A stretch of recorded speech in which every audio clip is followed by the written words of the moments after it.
Welcome, divine sisters and brothers, to your full moon in Virgo tarot and oracle card readings. I hope that you're all doing really well. I hope that you're all super excited for this full moon that's coming in on Tuesday, March 7th, 2023.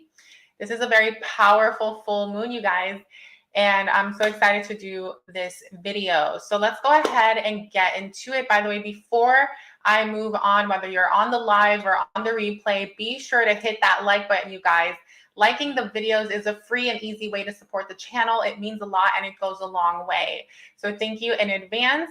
And let's go ahead and jump into what this full moon in Virgo is bringing in for all of us collectively before we get into the readings for each sign, okay? So this is a beautiful full moon that's happening on the Pisces Virgo axis, right? So there's a big theme at this time. Basically, the energy that I was getting is time to clean up, right? Time to clean your life, time to close out a cycle. Okay, so if you've been part of the channel, you'll know that the full moon readings are something that I've been doing since the very beginning, and I love doing them because it represents that culmination point in our lives. The way that the lunar cycles work when it comes to manifestations and setting intentions with the new moon and then watching them unfold is that they usually go in 6-month cycles.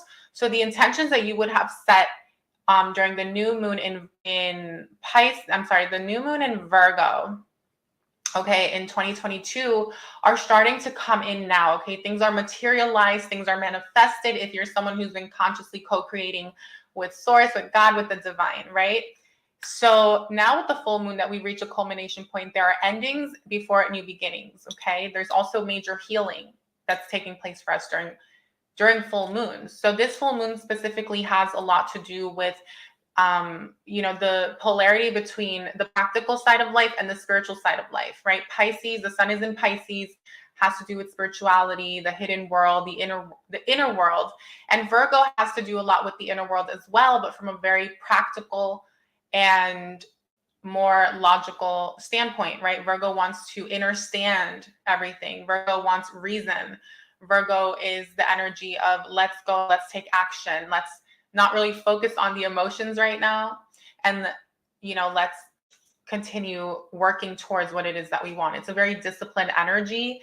It deals with routines. It deals with, the practical side of life. It has to do with the work we do, okay, in our lives is service work, acts of service. It's how we also manage people, right? It's a very managerial energy. So Virgo is a beautiful sign. I really like it a lot. And there is this focus. So this full moon may feel a little bit uncomfortable because, it's an opportunity to look at the other side of Virgo, which is Pisces, and to unearth what's been hidden, right? Before moving into the astrological new year and moving into Aries, which is time to basically start with a clean slate. So this is why I feel like this full moon is so important for all of us, is because it's giving us an opportunity not only to close out the previous astrological year, but to really, tie up loose ends on a spiritual level, on a mental level, emotional level, and also on a financial level for many of us. Okay, and I'll get into more about that in just a moment. It does have to do a lot with health, right? Virgo is our physical body. It's our health when it comes to physical body, ailments, things like this. It's a great time to cleanse yourselves. It's a great time to clean the home. It's a beautiful time to get on top of anything that you have been putting on the shelf and saying, I'll get to that. It's a great time to really do it. So like house cleaning, organizing your homes, your rooms, whatever the case may be, doing that detox, juicing or eating high fruit or salads for like a whole week, cleansing our vessels, our physical vessels is so important. And it's going to impact our mental health, our emotional health, and our spiritual health, which is the other side, which is Pisces. And so that's going to play out as well for many people. How it plays out for you is going to be based on your natal chart. It's going to be based on, the blueprint that you have been given in this lifetime. Okay. So we're going to talk about that in a moment as well. And I'm going to go through the houses with you guys as we do the readings for each sign. So you're going to want to check your rising sign first and foremost, because I am going to be doing whole house transits for you guys. So for each sign, we're going to see how the moon is impacting you and what house it's hitting. Okay. And then we're going to, and then you're going to want to check out your moon sign, right? Because it is the full moon. You're going to also want to check out your sun sign, right? The big three. But then you're going to want to check out your Mercury placement, you guys, because Mercury is the ruler of Virgo. Okay. And Mercury, I believe, is in Pisces. Yeah. And so that there's a lot going on there, you guys. Okay. I'm not exactly 100% sure how that's, impacting us, but off the top of my head and what I can think of and what I do know is that, Pisces is a mutable sign, Virgo is a mutable sign, Gemini is a mutable sign. So there's this big energy, a very mutable energy that's playing out for us, which to me is a good thing. I like that a lot because it gives us the opportunity to be open-minded, to be flexible, and to really look at things from, a non-objective point of view, right? To really be able to look within ourselves. So also something to note that's very important about this full moon is that Saturn is moving into Pisces on the same day, right? March 7th, 2023 for the next 3 years. If you guys missed out on that reading, I highly recommend that you check it out. Once we're done here, the Saturn in Pisces predictions, for those of you who want to know more about how Saturn is transiting your natal chart and what you can expect over the next 3 years and how you can best take advantage of the beautiful Saturnian transit. Okay, shout out to my Saturn return fam that's about to enter their returns. But with this energy, right, Saturn moving into Pisces, opposing the moon in Virgo, it's going to really make us look at our direction in life. It's going to make us reevaluate. So also, I want to say this, these readings are going to be valid for the next 2 weeks. You can make the most out of the tarot and oracle card portion of the reading because we're going to be in this full moon energy for this time period before entering the astrological new year and before having our new moon in Aries. Okay, so we have 2 weeks, guys, to really tie up these loose ends, whether it's physically, mentally, emotionally, spiritually, to cleanse your homes, to do the things that you feel guided to intuitively, or that you want to get done so that you can start this new year with a clean slate, right? And ready to go and take action. So the Saturn energy has to do with our career, right? Saturn rules Capricorn in the 10th house. Okay. And so with this energy, there is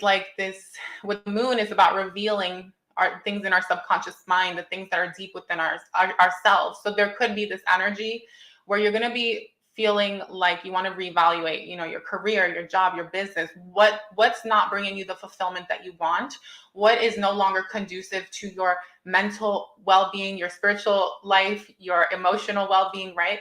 The moon. Okay. So that's something that's going to be playing out. And it's quite literally, I personally feel what I'm getting is that we're going to be forced to look at this if we have been ignoring it. Okay. So for those of you who have been actively, manifesting what you want and calling in what you want and communing with the divine, it's not going to be it's not going to hit you, right? You're not going to feel it as much in a negative way. And I don't think it's not about negative or positive, you guys.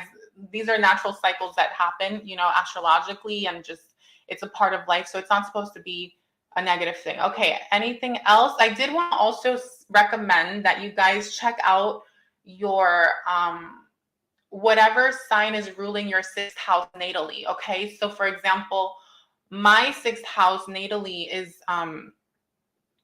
being ruled by the sign of Virgo. So check out whatever sign. So I would watch my Virgo reading as well, aside from my big three, my sun, moon, and rising. Okay. There's going to be an important message for you. So if your 11th house is being ruled by, if your 6th house, if you have Aquarius on your 6th house or Sagittarius, then you would watch those signs. So obviously that's for those of you who know what your natal charts are. Okay. So that's pretty much everything I wanted to get out of the way. This is a time to dive deep. It's a time for healing, you guys.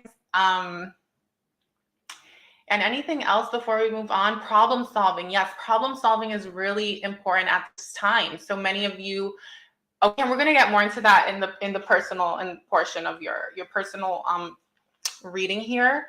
But I do just want to say that it's a time to, like I said, tie up those loose ends. So for some of you, financially, things will be playing out.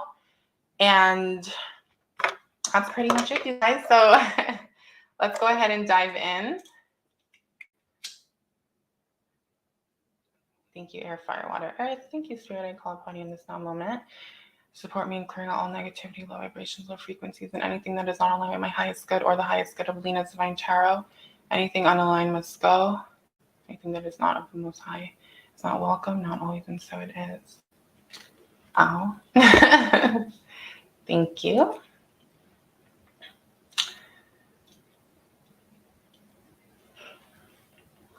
All right.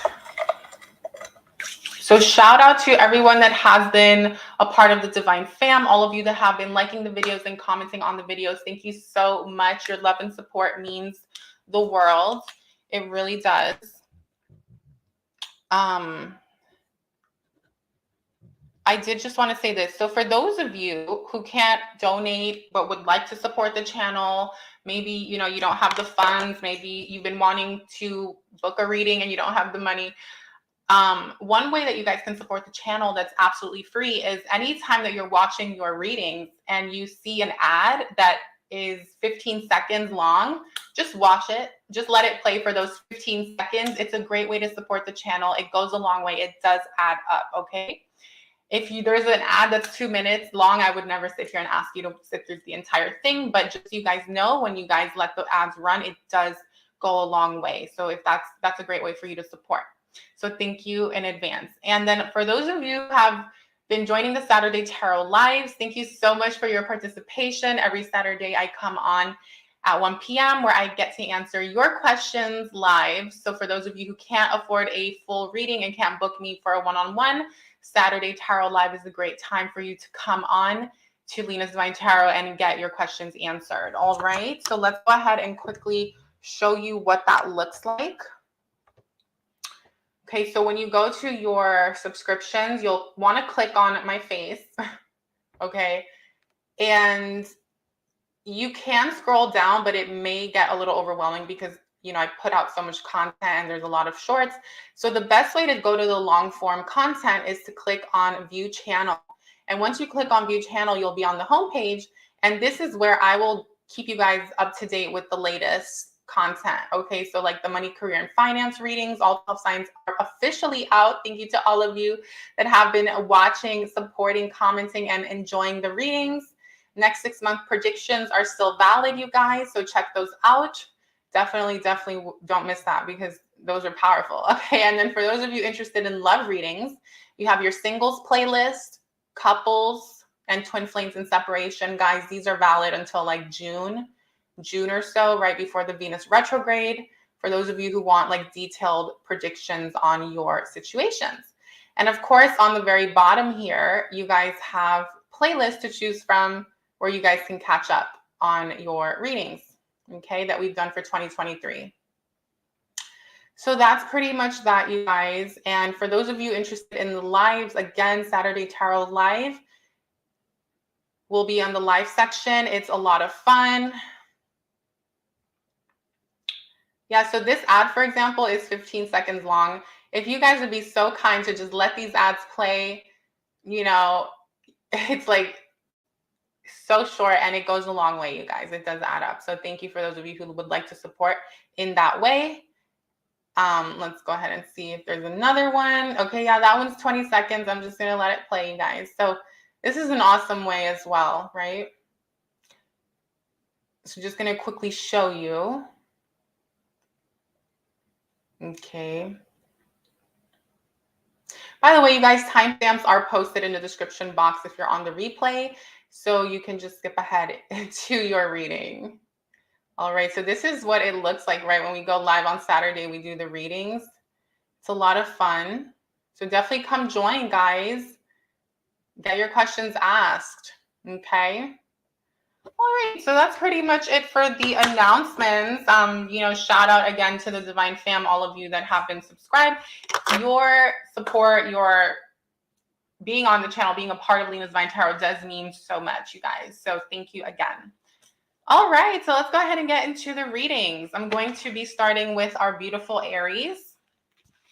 Okay, so again, be sure to check out whatever sign you have ruling your 6th house in your natal chart.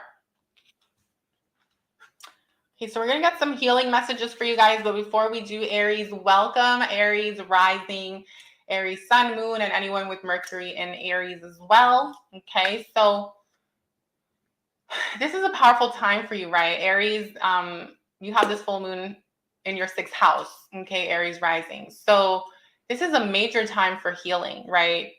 Physical healing for many of you, Aries. Like, this is a time to get on top of any physical health issues that you may have had.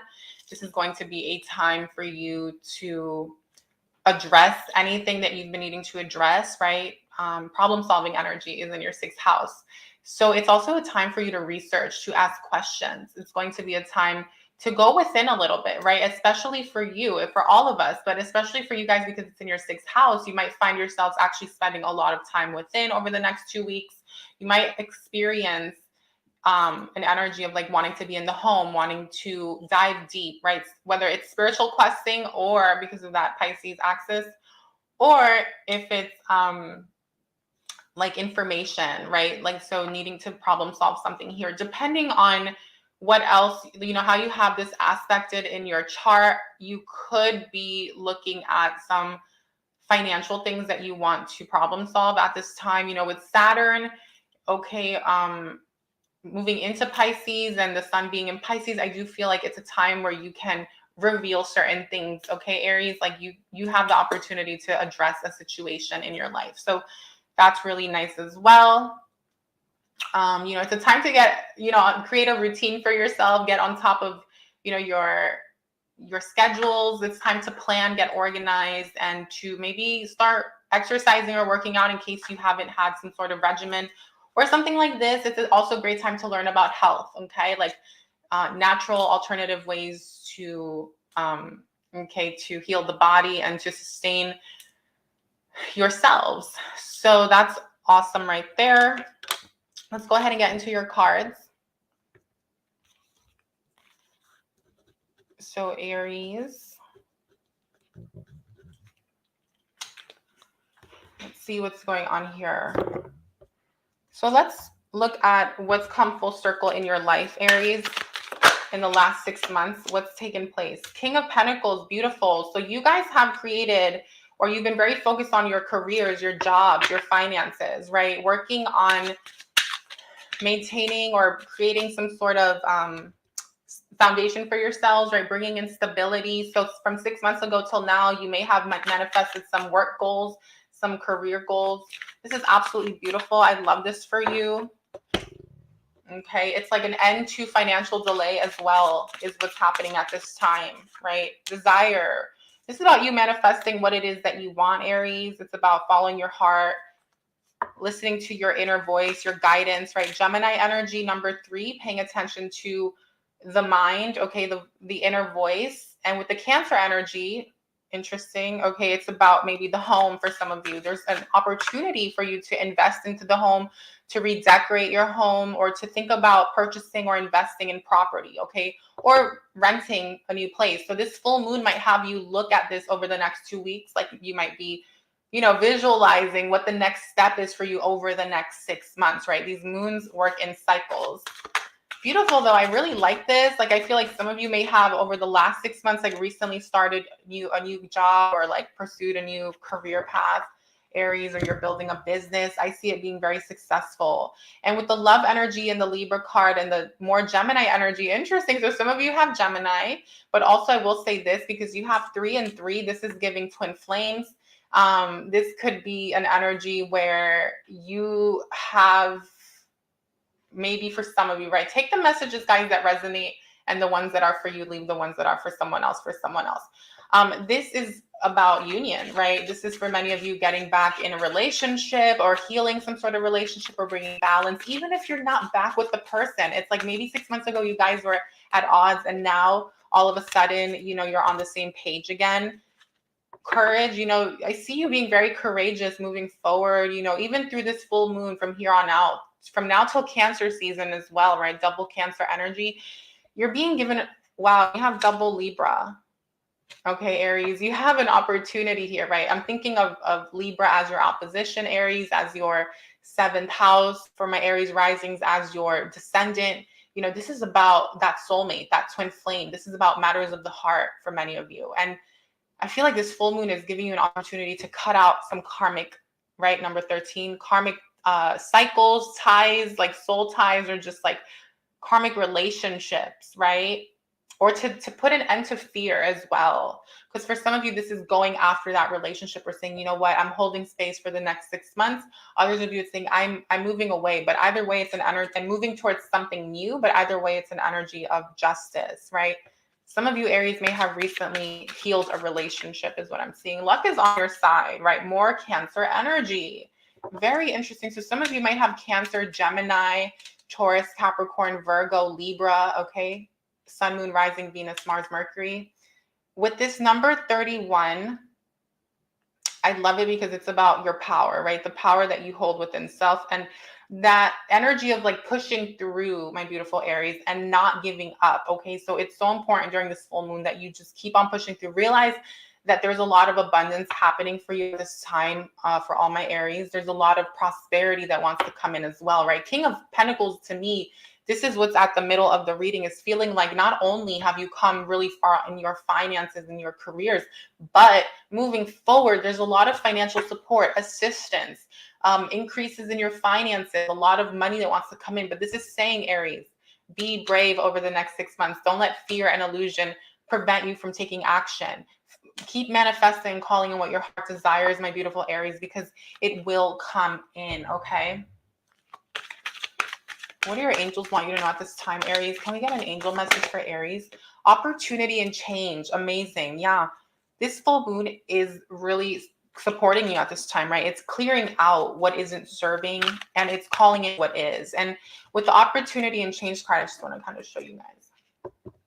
It's absolutely beautiful because, you know, you have the sunset, the birds, the moon. It's just so pretty. And this always reminds me of walking through a portal, right? She's walking through that arch, that arc. And for many of you who know about arcs and looked into the design mechanics and are into like, there's this amazing guy. His name is, I don't know, but his channel is like the Tartaria channel, where he looks at a lot of like artwork and things like this. I forgot, but he's amazing. And he really talks about how arcs were actually used to be used as a portal, right? For other beings to enter this world. So it's almost like you're entering a new reality, and be open, right? Be open to receiving. There's change on the horizon, my love. Okay. And you've been manifesting this. And right, Virgo energy, 6th house, is how we it's kind of like that step up on our careers, right? It's becoming the manager, the supervisor. It's moving up the corporate ladder. For those of you who are entrepreneurs, it's being able to now expand and hire people, put people on payroll. You know, this is powerful stuff that wants to come in for you over the next 6 months. For those of you, you know, focusing on your jobs, it's this opportunities surrounding career and work. So romance and connection came out literally underneath the romance and connection card. And I absolutely love this for you, Aries, because you know, it's showing that it's time. You know, it's showing that in the past there may have been challenges, but now everything wants to harmonize itself. Not only do you have luck, you have Libra, which for me is justice, balance, and harmony, right? So there's luck in relationships moving forward as well for you. I absolutely love this. Okay, let's get a moon message. Open up to change. Message from your spirit guides. Beautiful. New moon in Aquarius. Okay, so I feel like maybe from the new moon in Aquarius till now, you've been really open-minded. You've been calling in the new Aries. It's a time to continue attracting what you want, okay? The Jinn energy, interesting. Okay, yeah, this is about you revealing who you truly are, right? To the world, no longer hiding, okay? But some of you feel like you still are in between worlds or needing to, number 10 speaks to ends of a cycle, right? 19, number 10, number 1, endings and beginnings, right? And with the wisdom energy, enigma, service, and choices, very in line with the 6th house, it's time to make decisions and choices that are most going to benefit you, which is very in line with the messages I keep delivering to you since all planets have been direct, right? It's a time to really focus on yourself, Aries. Luck is on your side, my love. Okay, please hit the like button if this is resonating. If you're enjoying this, if it's of service to you, smash that like button, Aries, okay? So let's go ahead and see what else. Let's get a message here from the universe. A new romantic cycle begins, Aries. And I feel, Aries, with this King of Pentacles, like a lot of you have not been focused on this. You have not been focused on your love life. You're focusing on your finances, your stability. You've been really creating, I heard financial wealth. I heard generational wealth for some of you. Others of you, it's just that idea of being able to pay your bills, getting those dream jobs or moving up corporate ladder, whatever it is, my entrepreneurs. But this is indicating that as a result of you creating this solid, stable foundation, Aries, here comes this new cycle, right? That you have been subconsciously calling in, because it's clear to me that even though you may have acted like, I don't need love, I don't care about relationship, I got this, I'm on my own and I'm doing great. Somewhere inside of your heart of hearts, Aries, you have been holding space for the justice in your love life, or to meet a soulmate, a divine counterpart. And let's remember, guys, soulmates are not always meant to last a lifetime, okay? Soulmates are sometimes for a season or a reason, so just be open to that as well. But I do feel like this is a divine union because of the 3 and the 3 mirroring each other, right? This is two people that are fully integrated, right? That have done the work on themselves, are now coming together into sacred union, right? 6-dimensional consciousness as well is something that came to mind. So some of you are really working on your spiritual side of things. And I feel like this is also why you're calling this in. So absolutely beautiful, Aries. Let's go ahead and get an affirmation for you that you can work with during this full moon in Virgo. Today, I am brave. Today, I will step up to every challenge with courage. Absolutely beautiful. Today, I am brave. Comment that in the comment section, Aries. Today, I am brave. Love this. Beautiful. Yeah, and I feel like, courage, right? You have the courage card. So this is just confirming this beautiful energy that you're embodying and that you're being asked to stay in at this time. It's not a time for you to get overwhelmed. Aries, it's beautiful. I love it. This moon transiting your 6th house natally in your natal chart is very much about that grounded, practical energy of Virgo. It's not falling into the overwhelm and it's not this energy of like allowing the emotions to run the show. It's very grounded and practical. So I like this a lot. Okay, so I was called to pull up this book. It's called You Can Heal Your Life by Louise L. Hay. And I've had this for a while. And so what I'm going to do for each sign is I'm just going to randomly flip to a page and we're going to see what you most need to hear at this time. Oh, okay, I'm going to actually honor this. It says work. Interesting, because the 6th house is all about work, right? It says, I am deeply fulfilled by all that I do. Oh my God, please screenshot this, Aries, or comment down below. I am deeply fulfilled by all that I do. Wouldn't you love to have the above affirmation be true for you? Perhaps you have been limiting yourself by thinking some of these thoughts. I can't stand this job. I hate my boss. I don't earn enough money. Oh, okay, I don't like saying those things, but you get the point. This is negative defensive thinking. What kind of good position do you think this will get you? It is approaching the subject from the wrong end. Yes, you guys, this is exactly how, we operate on this channel. We talk about, manifesting what it is that you want, affirming what it is that you want. And whenever you are dealing with these challenges in your life, be grateful for them. Let the universe know that you appreciate everything, because everything serves a purpose, my love, right? Everything is meant to make us stronger and for us to learn a lesson. And the more we focus on the lack, we'll get more of that back, right, Aries? So focus on more and focus on what you do want, and you shall get more of that as well. And I just love this, right? It's a very beautiful picture here where it's like, look at this like bow and arrow energy with the dollar sign. It's about shooting for the sun, for the stars, right? For what you want. There's a lot of money energy all over. And it's so in line with your tarot cards, right?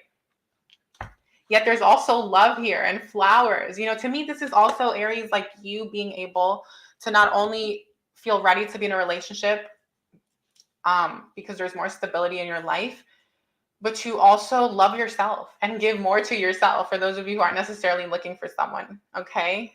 So Aries, if you enjoyed that reading, please smash the like button. And I will see you guys on the next one, my fellow Aries. Welcome to the fam if you're new. Thank you for subscribing and hitting the bell so that you don't miss out when I post future readings. Stay tuned for this week's readings, and I hope to see you guys on Saturday for the Saturday Tarot Live, where you guys can get your questions answered. So all the best to you, my beautiful Aries. Excuse me, here I am. All the best to you, my beautiful Aries, and thank you for tuning in. Don't forget to check out your other signs, right? Sun, Moon, Rising, Mercury. as well as the sign that's ruling your 6th house natally, okay? The sign that is ruling your 6th house natally. All right. So now let's move on to Taurus.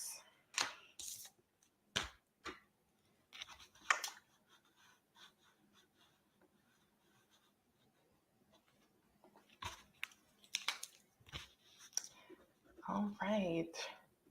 Welcome, Taurus. Beautiful energy. I love this. So your timestamp is 3030, which adds up to 6, and that is the number of Virgo. I love this for you. Okay, I feel like there's a time of healing, right? Major healing. There's also time, an opportunity for major integration. I'm also getting soulmate connection, twin flame, just because this full moon is transiting your 5th house, right? Your natal 5th house, my beautiful Leo rising. All the other Leos will feel this energy as well, right?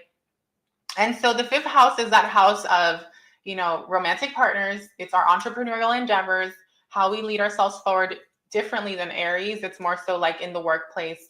It's for those of you who are managers or want those higher up positions, you know, in the work that you do. It's also children. It's it's a celebratory energy as well. And the 5th house has to do with creativity. Okay. So this full moon in Virgo is going to have you look at these things. For some of you, there may be something that you're getting on top of over the next 2 weeks as it pertains to your children, if you have children. Others of you, this is going to be maybe problem solving with a significant other, right? Trying to heal this connection, because Virgo is healing energy. And it's on that Pisces axis. So it's an energy of how can we balance our emotions with the actual logistics of it all, right? So not letting the emotions run the show, but also acknowledging that, because you want to balance and work with the opposition, because you don't want to like cause that friction with your significant other. What else?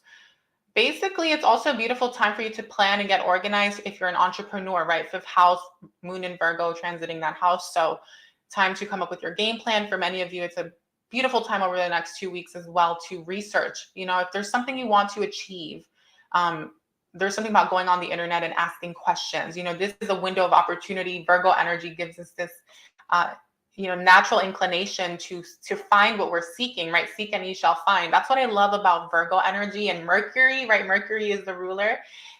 Being someone who has a lot of Mercury, I just love that energy of like, you know, like researching. Also, with creativity, being part of the 5th house, my beautiful Taurus. Did I call you Leo before? I apologize if I did. With the Taurus, with the Leo energy, Taurus of the 5th house. If you want to get something creative going, it's a great time to really learn more about it. You know, it's like if you want to start something online, it's like doing a lot of research right now is actually going to be in your favor so that you can launch it in Aries season, right? In the beginning of the astrological new year. All right. So that's pretty much what I have for the 5th house transit. But there's also something you're going to be looking at, right? Where it's like, where are you being self-sacrificial? Like, where are you sacrificing self for those around you? You know, excuse me, it's time to bring balance into your relationships, whether it's romantic or with your kids. There's an energy to bring like balance between the practical side of things and spiritual side of things, right? It's time to also focus on you. That Leo energy is about me, right? As much as it's also about the pack and the group. Remember that you have to prioritize your wellness, your well-being in order, right? And Virgo is wellness, to be there for your kids, for those around you. Okay, so that's just something that I wanted to also share with that 5th house that you're going to be experiencing.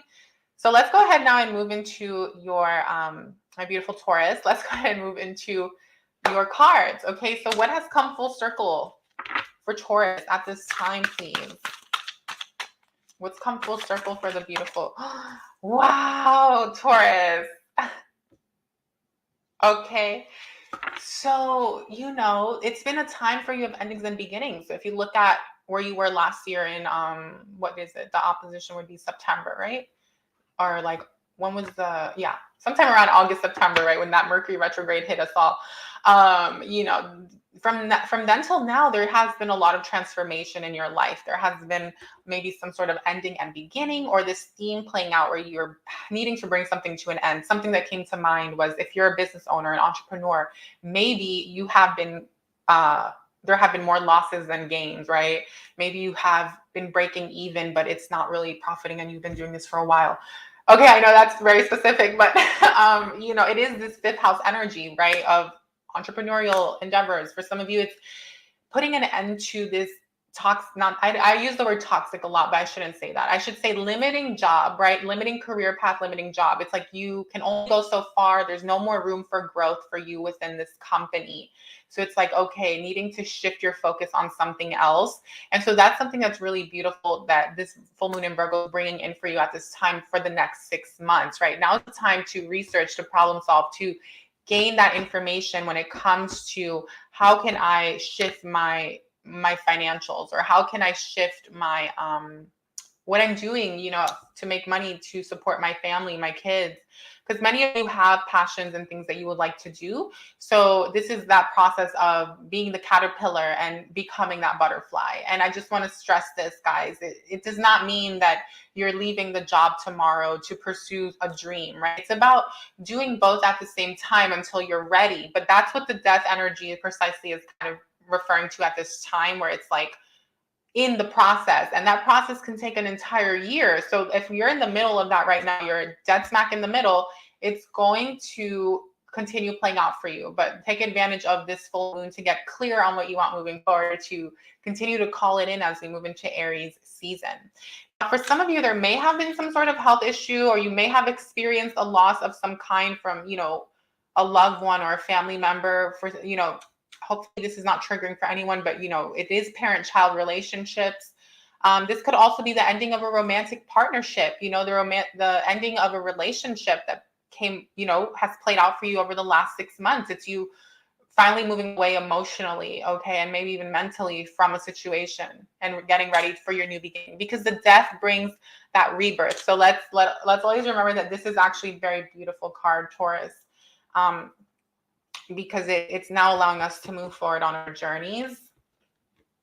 Okay, so you have cleansing. Interesting. I feel like there is a need to cleanse yourself, right? During this full moon. Full moons are a beautiful time for cleansing. It's a beautiful time to do candle work, to do burning rituals, but also it's a beautiful time for you to cleanse your body through sage, working with Palo Santo, herbs, right? Doing a bath. I heard lemon water bath. I heard lemon peels in your bath, sea salt bath, right? Anything where you can cleanse yourself moving forward, right? Letting the past go is a very big thing here. Gemini energy and the number 25 are both the element of air, right? Libra, Gemini. So you could have Libra or Gemini in your chart. You might have Capricorn. And I'm sorry, yeah, you can have Capricorn, Cancer, or Pisces is what I'm getting in your chart, Taurus.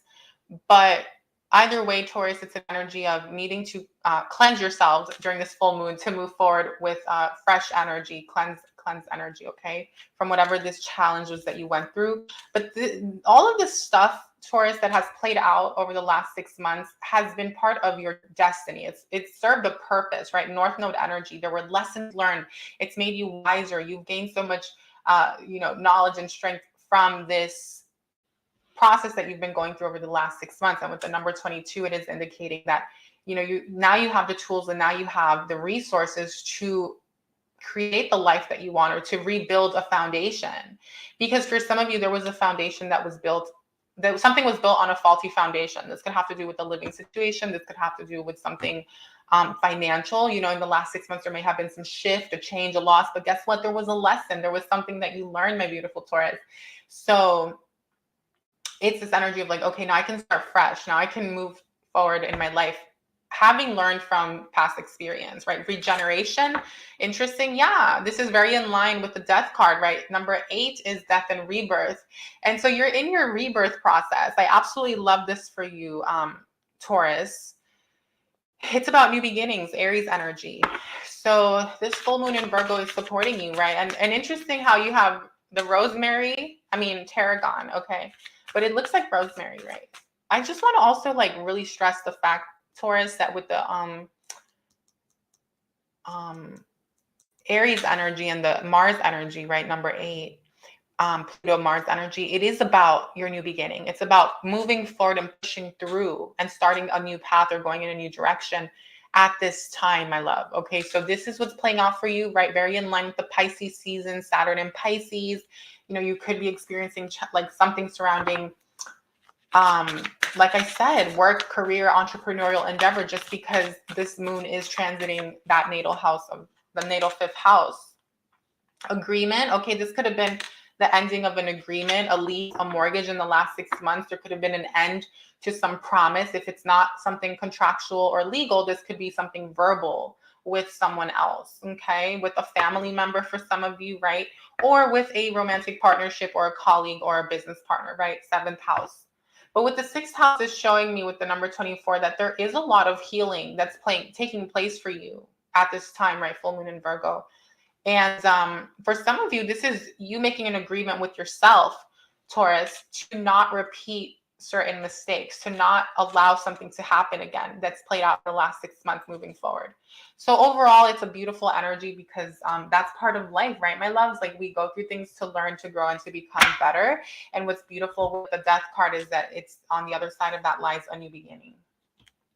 Say no. Interesting. Some of you are setting boundaries at this time, Taurus. You guys are learning to put your foot down, right? Learning to cut out what isn't serving you because, you know, with the cleansing card here and the number 25 in Gemini, which is Libra and Gemini, these are both like relationship houses, right? These are Geminis like are how we socialize. And to me, I associate it with dating, right? Because when you travel through the zodiac, at that point is when you start dating. Taurus is like, I'm still a child. I'm still growing. I'm to myself. I'm reserved.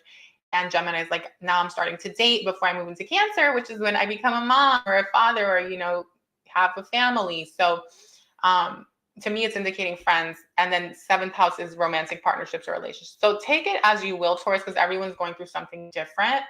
There could be an energy here with like fake toxic coworkers or colleagues, or for my entrepreneurs, business partners and associates. Something didn't pan out the way that you were promised or told. Well, either whatever it is, it's time to say no. No to these people, no to these situations that might try to tempt you. You're wiser now, you're better now, you're stronger now, you've learned your lessons. It's time for your rebirth. And again, fresh beginning, fresh start, right? I feel a lot of freshness here. I'm also seeing you making like a pitcher of homemade lemonade with like some rosemary sprigs in it. I think this is also going to cleanse your aura. This is also going to cleanse your body, Taurus. So that's powerful. Okay, you have romance and connection. Interesting. Aries had this card as well. So part of this new cycle, part of what this full moon is bringing in, right? The 5th house, again, 5th house of romantic partners, is clearly there's a new beginning here for you. So for some of you, this could have been an ending, right? As well, the Death card, like I mentioned before, of a romantic relationship. And here comes this new opportunity to rebuild. Whatever that means for you, it's going to be different for everyone, of course. This is not a private reading where it's about you starting over. For some of you, it's starting over. Number 17, though, number 8 does speak of a continuation. Some of you might be continuing, you know, to get back on track with the twin flame, with an ex, with a soulmate, whatever. You'll know what that is. I would just stay tuned for your love messages. Okay, Taurus. The answers you need are coming, my beautiful Taurus. Very in line with the Virgo energy, right? Of seek and you shall find, you know, the hermit going within, but also going without. The hermit is not just to me going within for soul searching, although if that's going to be playing out for all of us at this time over the next 2 weeks. It's also an energy of researching and gaining information to address some sort of issue that we might be facing. Yeah. Some of you, this could be something surrounding your lease, mortgage, home life, family, home, right? Agreement, contractual for some of you. Okay. And this is starting fresh, a new contract for some of you, like a new, right? 8th house is also contracts. Okay, but I also heard something about funding, business funding. Anyway, that's a whole nother story. Yeah, well, no, 5th house, right? 5th house, why not? Business funding, getting those funds. I feel like over the next 6 months, there's a lot of new opportunity, right? New friends, new environments, new groups, new associates. Some of you want to become entrepreneurs. You're done dealing with this contract, this job, something that's not bringing you what you know you truly want. So you have an opportunity over the next 6 months to rebuild and regenerate, right? Aries, number 17, is become your own boss, lead your own path forward, build something. And this is saying that you might have to partner with people, get other people's, work with other people's money if you want to invest, or something about funding here. Okay. Breathe through the tension, my love. Yeah, I am feeling a lot of tension with your reading in my upper back. So you're being asked to breathe through the tension, any tension you might be facing, Taurus, any overwhelm, any stress. Some of you are stressed, right? Because you're over here trying to fix things and problem solve something or address a situation in your life, okay? So make time for yourself and wellness as well during this full moon over the next 2 weeks. Very important to unwind and decompress, okay? So let's see. Beautiful. Number 7, herbal craft, regeneration, plant medicine, and caretaker bloomer energy. So this is exactly what I was picking up on with this card, where I was imagining you guys making like a little concoction. I know I said lemon and rosemary water, lemonade with rosemary, but this goes even further. Like for my herbalists out there, for those of you who know how to work with nature and my, nature paths, and all of you who are into natural healing, very powerful time. Notice how you have regeneration here twice. So this is not a coincidence, right? This is a time for healing. And interestingly, you have 7 and 7 twice, right? So I feel like, yeah, some of you are like letting go of a past relationship, lovers, relationships, and you're welcoming the new, whether you know it or not, right, Taurus? Like right now, this is where you're at, but this is what's coming in. So I like this a lot. Make time to love on yourself and heal yourself, my beautiful Taurus. If this reading was of service to you, if you enjoyed it in any way, please smash the like button. Leave a comment down below. Oh, before I forget, okay, let's do the you can heal your life message from this book. So let's see what wants to be revealed. Okay, it says, rejoice in the small new beginnings. When we work toward increasing prosperity, we always gain in accordance with our beliefs about what we observe. Yes, ain't that true? Okay. A writer was working to increase her income. One of her affirmations was, I'm making good money being a writer. 3 days later, she went to a coffee shop where she often had breakfast. She settled into a booth and spread out some paper she was working on. The manager came over to her and asked, you are a writer, aren't you? Will you do some writing for me? He then bought her several little blank tent signs and asked if she would write. Turkey luncheon special, $3.95 on each card. He offered her a free breakfast in return.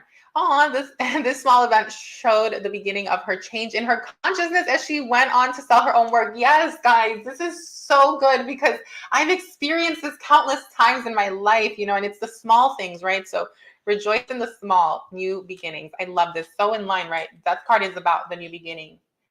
And this is about shifting your consciousness, right? Recognize prosperity. Begin to recognize prosperity everywhere and rejoice in it. Reverend Ike, the well-known evangelist from New York City, remembered that as a poor preacher, he used to walk by good restaurants and homes and automobiles and clothing establishments and say out loud, that's for me, that's for me. Allow fancy homes and banks and fine stores and showrooms of all sorts and yachts to give you pleasure. Recognize that all of this is part of your abundance, Taurus, and you are increasing your consciousness to partake of these things you desire, period, point blank. And we have the 147 here, which adds up to 12, and we are in Pisces season. Okay, so Taurus, I hope you enjoyed that. Comment down below. Abundance is here for me now. Abundance is here for me now, Taurus, because you are shifting, right? You are going through a major transformation. And the death card is not something to be scared of. It's something that is very natural. It's a part of life. We all go through these endings and beginnings, these cycles in our lives, right? So love this for you. Be sure to check out your other signs as well. And happy full moon in Virgo. Wishing you a lot of healing, Taurus. I'm so glad we had this reading because your previous readings have been a little bit wonky, but now this explains everything to me. I was like, what's going on with all the Taurian readings? And it seems like, whatever group of you I'm reading for, the Taurian collective that's resonating, it makes sense to me. So I'm excited to continue doing your readings, Taurus, and I'm excited to see what else is coming for you, moving forward. So welcome to the channel. If you're new, thank you for subscribing and hitting the bell, and stay tuned for more readings. If you would like to have personal questions answered, surrounding finances, love, relationship, anything you want, join me every Saturday at 1 p.m. where I'll be going live from here on out to answer your questions. Welcome to the fam, and I'll see you on the next one. That was beautiful. That was amazing. Wow. How refreshing. Okay. Wow. So Gemini, welcome Gemini, Sun, Moon, Rising, and Mercury to your reading. My beautiful Geminis, thank you so much for all the love and support you've been showing on the channel. I love you all so much, my fellow Geminis, okay? So your timestamp is 59:59. That's powerful, right? It's 14, 14, 5, 5, 10. So I'm feeling like you're going through a timeline shift, right? There's a shift in your life that's taking place that has to do with change. Okay, regardless with which path you take, there's change on the horizon. And it's when you put them together, it's indicating that the number 10 is about completions, endings, and beginnings. So very in line with what we're going through, obviously collectively and astrologically, ending the previous year. But I just wanted to say that because I feel like there's something to that. So let's tap in, okay, for Gemini. Gemini rising. So Gemini rising, you have and all Gemini placements will feel this. So you have this full moon in Virgo transiting your natal fourth house. Okay, so family, home life, relationships with family members. It's also your relationship with self. It's how you nurture yourself. It's the security, your sense of security, right? Emotional security and stability. It's how you mother yourself. It's how you mother others. If you have children, there's going to be a lot of healing for you, right? Virgo energy, full moon in Virgo, healing in your fourth house. Okay, dynamics within family. So if things have been challenging, Gemini, okay, you might have Virgo in your chart.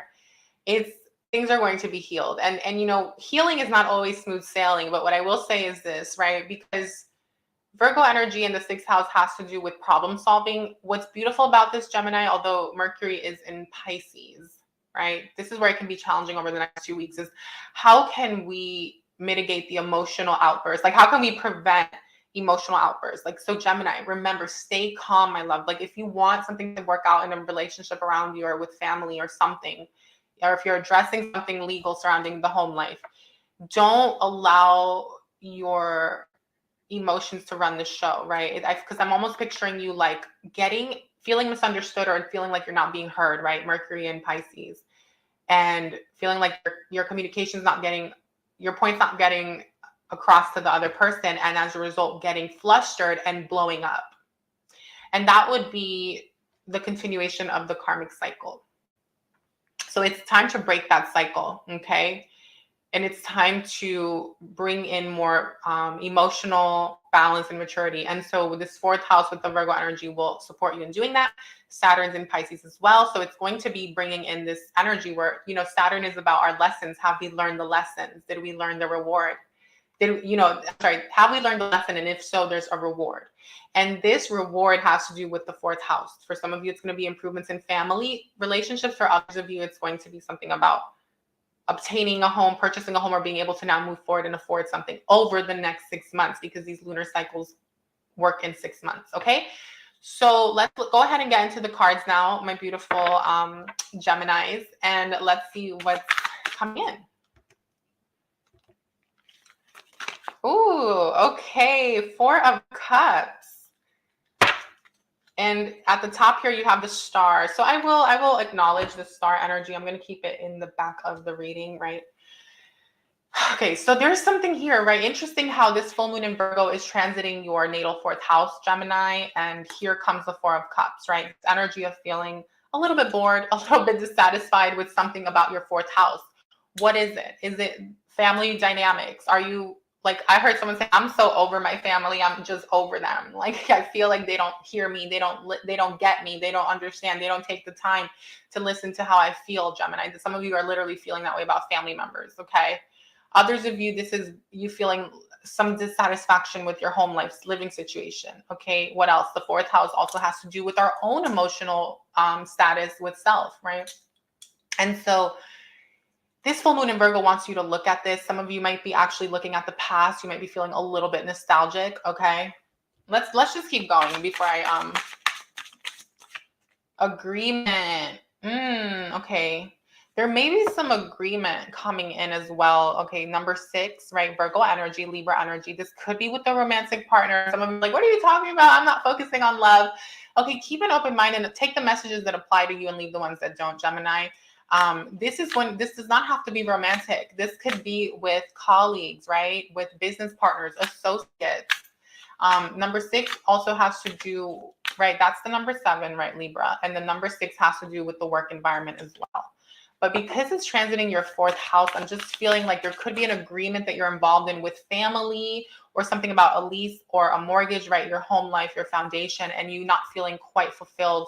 I do feel like there's something new that wants to come in over the next 6 months that's going to bring you more fulfillment. It's going to bring you a lot of healing.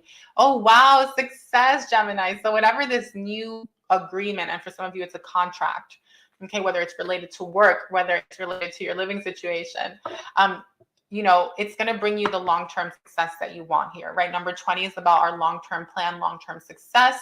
It's also a slow and steady wins the race type of energy. It's about being consistent in whatever you're doing now to manifest these goals that you have surrounding your 4th house, right? This full moon is going to be triggering that house of yours. So you might, over the next 2 weeks, be looking at, how can I shift this situation, right? My living situation, my family dynamics, whatever it is. Some of you, it's like, you know, you want to have a family and you feel ready, like emotionally, but you feel like you're not able to on paper. Okay, that's for someone. Whatever the case may be, my love, you have the Libra energy twice. It's about bringing in justice, balance, and harmony into your life, Gemini. And it's also not just for you, it's for those around you, right? Because the 4th house is our family, the ones that we care about, whether it's chosen family or blood family, okay? So keep that in mind as you move forward and you think about you and you think about what you want. Think about those as well that are around you, right? Some of you might actually get into a relationship. I'm just going to say it because you have Libra twice with the number 7. And then you have the North Node. This is part of your destiny, okay, Gemini? This is part of your highest path. It's part of what you want. So if you're calling in a soulmate, I feel like the next 6 months are going to bring this in, because some of you are bored, you feel alone, some of you might live alone, some of you might feel like you want companionship, or you want more like fulfilling relationships, you know, beyond friendship. You know, it's like you want people that you can call family if you don't have family, or you want to improve those family dynamics. Okay, I'm seeing though that there has been an ending here to a cycle. For some of you, it may have been a relationship. I'm seeing that if a relationship came to an end over the last 6 months, from the new moon in Virgo till this full moon in Virgo, that's what was meant to be, Gemini. This was part of your destiny and your highest path, right? North Node twice may have been uncomfortable, may have been difficult, but trust, Gemini, that it's leading you to this new path here, okay? Where now there is this balance and harmony, right? The number 10 is about endings and beginnings. It's completions of a cycle, which is very in line with full moon energy, right? Full moon brings us these culmination points. So I really like this for you. There's a lot of passion in your belly, a lot of fire in your belly, or something that you've been wanting to pursue, Gemini. And it's time to shift out of this, right? This boredom, dissatisfaction. You have what it takes, right? The star is here. And I want to remind you of that, because the star is indicating that part of your success here, right? This key to success is leaning into your higher self, communing with God, source, the divine, the universe, okay? Whatever, you know, you call it, or whatever you connect to.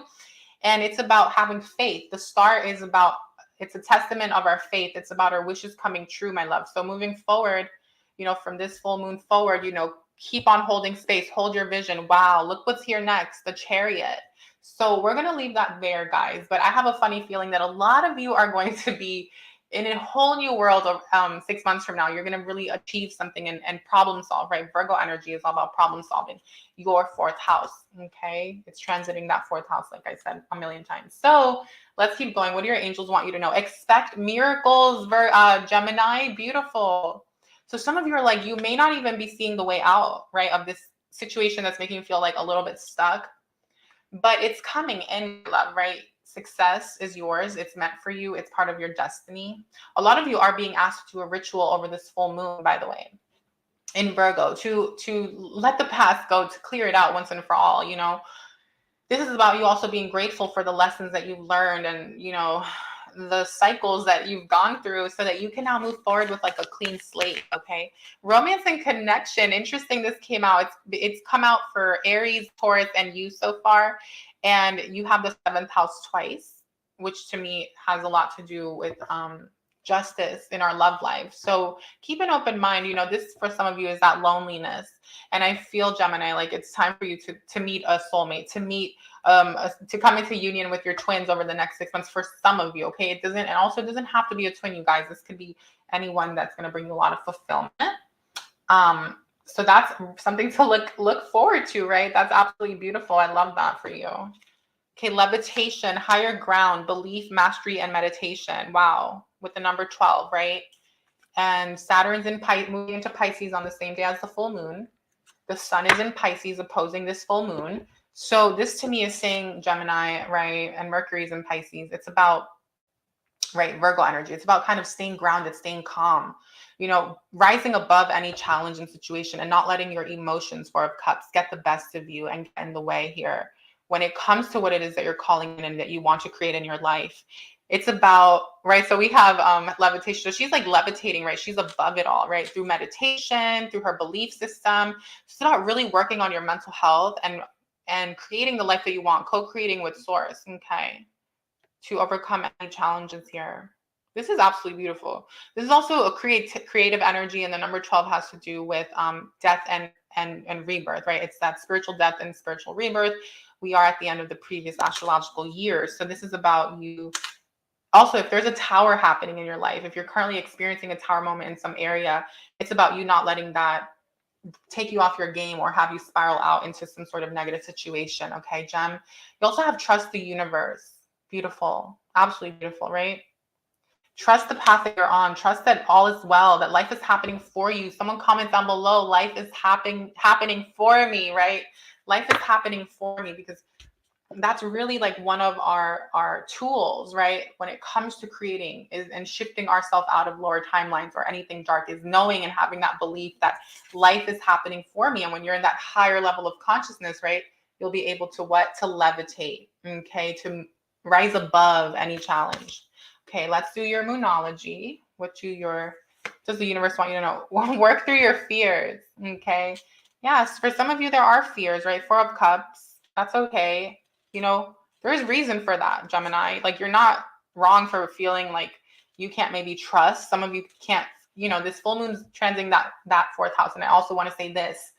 Don't take it as like I'm saying, oh, you're going to heal relationships with your family. You know, if you want to heal relationships with your family, there's an opportunity. If you feel like you can't trust people, I do feel like there's a reason for that. But this is saying work through those fears. Don't allow the fear to run the show when it comes to these dynamics with those that you love. But at the same time, learn from past experience. It doesn't mean that you're going to start trusting them again, like wholeheartedly and blindly. No, if these people have disappointed you time and time again, then, and it doesn't just have to be family. This could be, again, you have the number 7 twice, 7th house, right? This could be romantic, but this is also saying, okay, for those of you who are getting back with an ex over the next 6 months, or maybe you're coming back into contact with your twin flames or your exes or whatever in the next 2 weeks, this is saying work through your fears, okay? Same with anything surrounding the home life. Maybe some of you are going through a challenging living situation, okay? Yeah, just work through it, Gem. You know, don't allow that Pisces part of this axis to run the show with the emotional stuff and the fears. You know, stay grounded, my love. Like, do that Virgo stuff that you're being asked to do that we spoke about in the intro, okay? So my fellow gems, let's go ahead and do You Can Heal Your Life message from the book. Okay, what does Gemini most need to hear at this time? Okay. Accept compliments. So many people want to be rich and yet they won't accept a compliment. I have known many budding actors and actresses who want to be stars and yet they cringe when they are paid a compliment. Compliments are gifts of prosperity. Learn to accept them graciously. My mother taught me early to smile and say thank you. When I received a compliment or a gift, this advice has been an asset in my life. It is even better to accept the compliment and return it so the giver feels as though he or she has received the gift. It is always a way. It is a way of keeping the flow of good going. Rejoice in the abundance of being able to awaken each morning and experience a new day. Be glad to be alive, to be healthy, to have friends, to be creative, to be a living example of the joy of living. Live to your highest awareness. Enjoy your transformational process. Wow, that's powerful. That's powerful. Yeah, I like this a lot. You know, it's like the Four of Cups here. There's a cup being given to him, right? And he's not looking at that cup, right? This is about shifting your focus and your awareness to the abundance that's already present in your life, Gemini. So going from, and I'm not saying that you guys are in lack mindset, you know, this is for, take it if it resonates. Also, it's a friendly reminder. Like even for me, I feel like I already know this or I practice this, but it's so good to have these reminders because this is how we stay on top of these things and how we can continue to be in gratitude and call in more. So I do feel like this is also saying, you know, it's time for you to focus on what you do have. It's time to fully focus on the brighter side and see the silver lining in everything, and to also give and receive, right? It's bringing justice, Libra twice, and balance to not just romantic partnerships, but all kinds of partnerships, right? Business associates, colleagues, coworkers, anything like this. And it's just time to give and receive, and you know, like compliments are a big deal, right? And then here it says, in the infinity of life where I am, all is perfect, whole, and complete. I am one with the power that created me. I am totally open and receptive to the abundant flow of prosperity that the universe offers.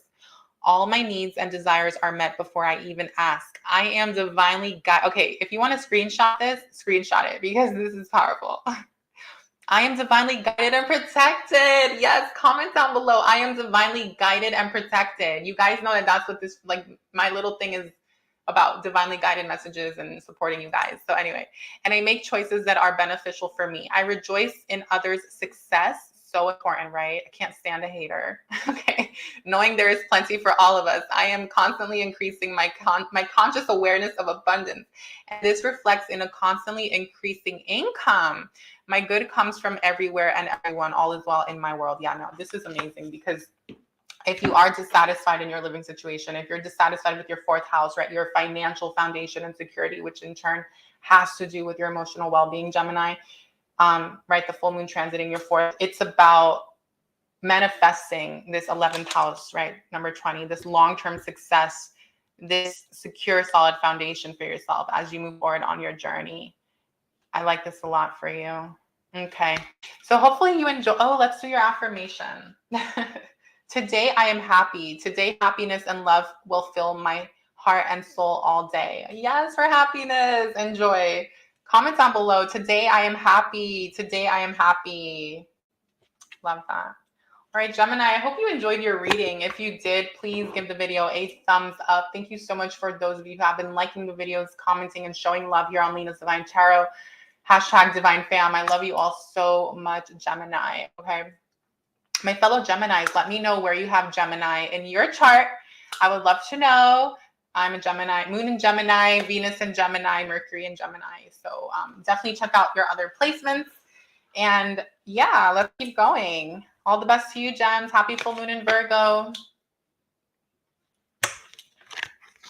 All right. So Cancer is next. Yeah, let me know, like, Gemini, like, let me know how this resonated, if it was helpful in any way. I love this. I mean, I personally resonated with that fourth house energy. I can see it coming up for me during this full moon. And I'm not a Gemini rising, right? But that's what's beautiful, is that all of us who have Gemini placements will resonate. So, okay. So Cancer, let's see. Okay, welcome Cancer, Sun, Moon, Rising. Okay, Rising, Moon, Sun, and Mercury. Cancer, this reading is for you.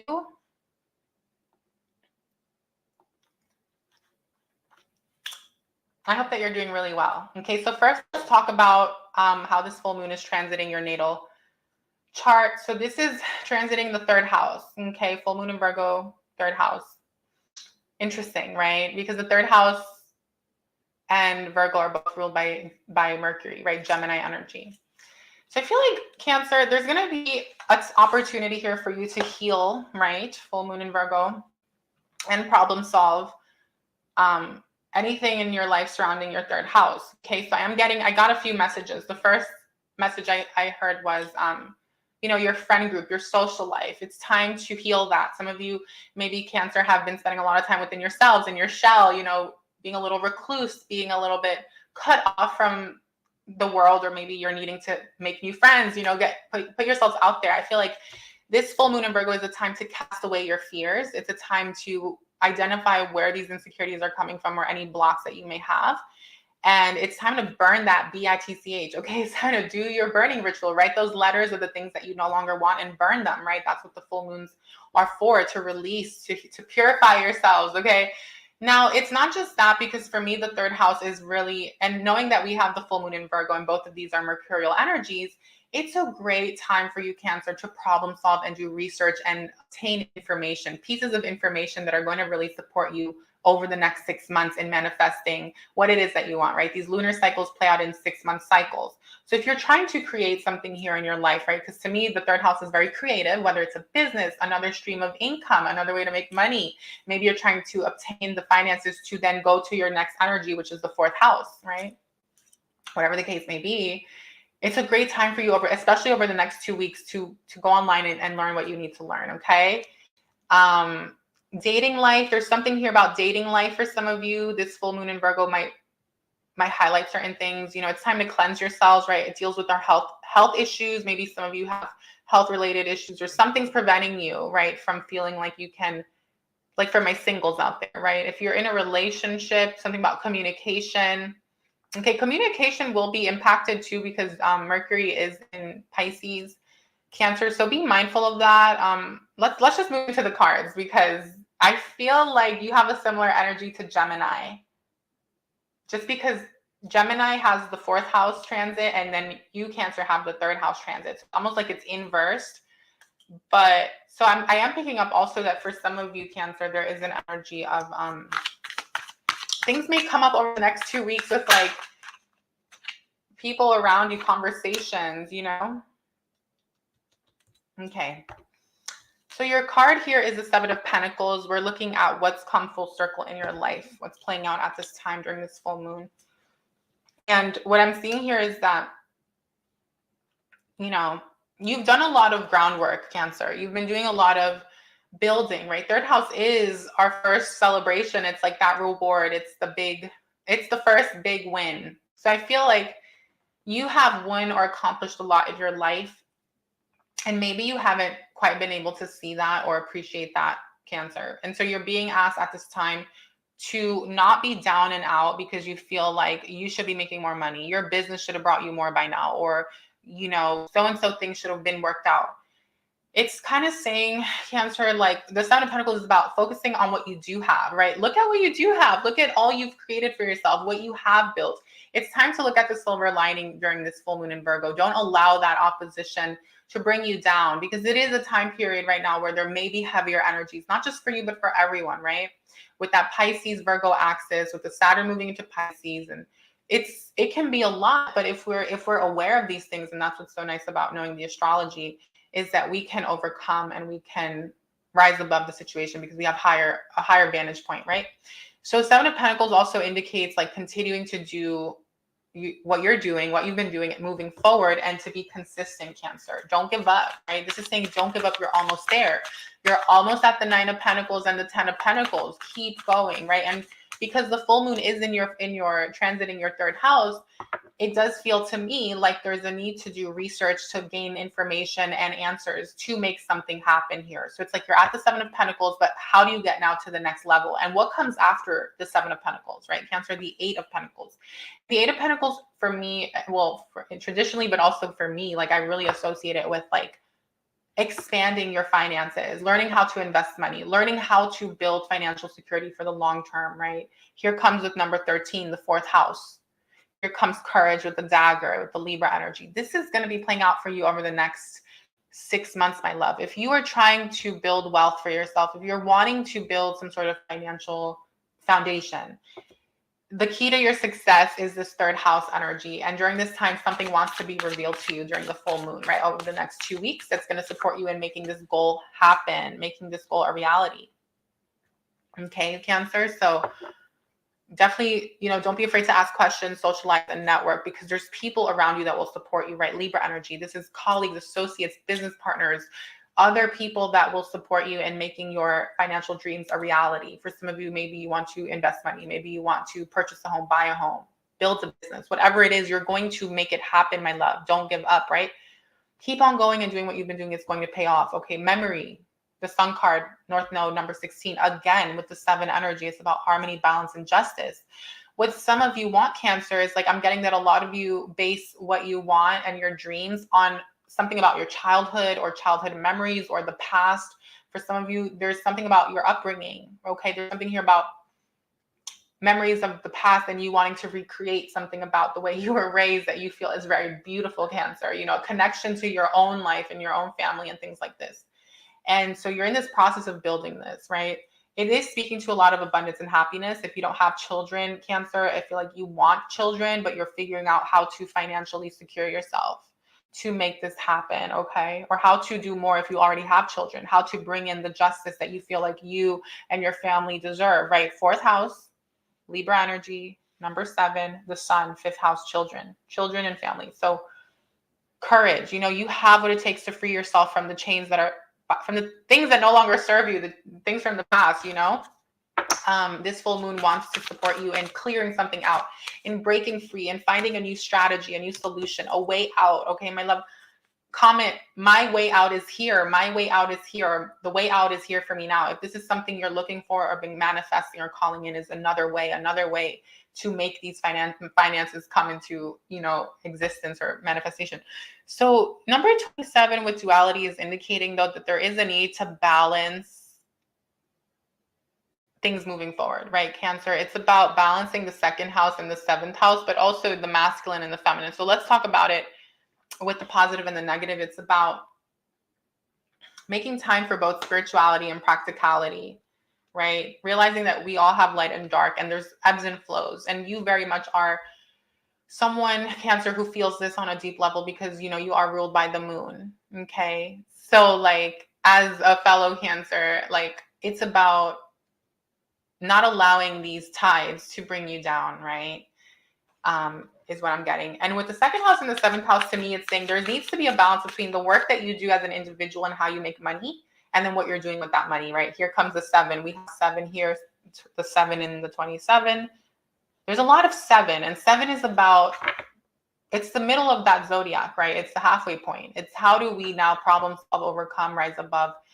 I mean, 6 is really the problem solving energy. 7 is kind of like the continuation. It's cardinal energy, but it's also very much about, well, what I was going to say was it's about you balancing out the me and the we, right? It's not quite 8th house energy, but the 7th house is about your network. It's about meeting new people, Cancer. So I feel like the next 6 months are going to be so important for you to socialize and network and be able to build this 2nd, 7th house financial success for yourself, right? I mean, it's not me that just wants to talk about money. It's like in the cards, right?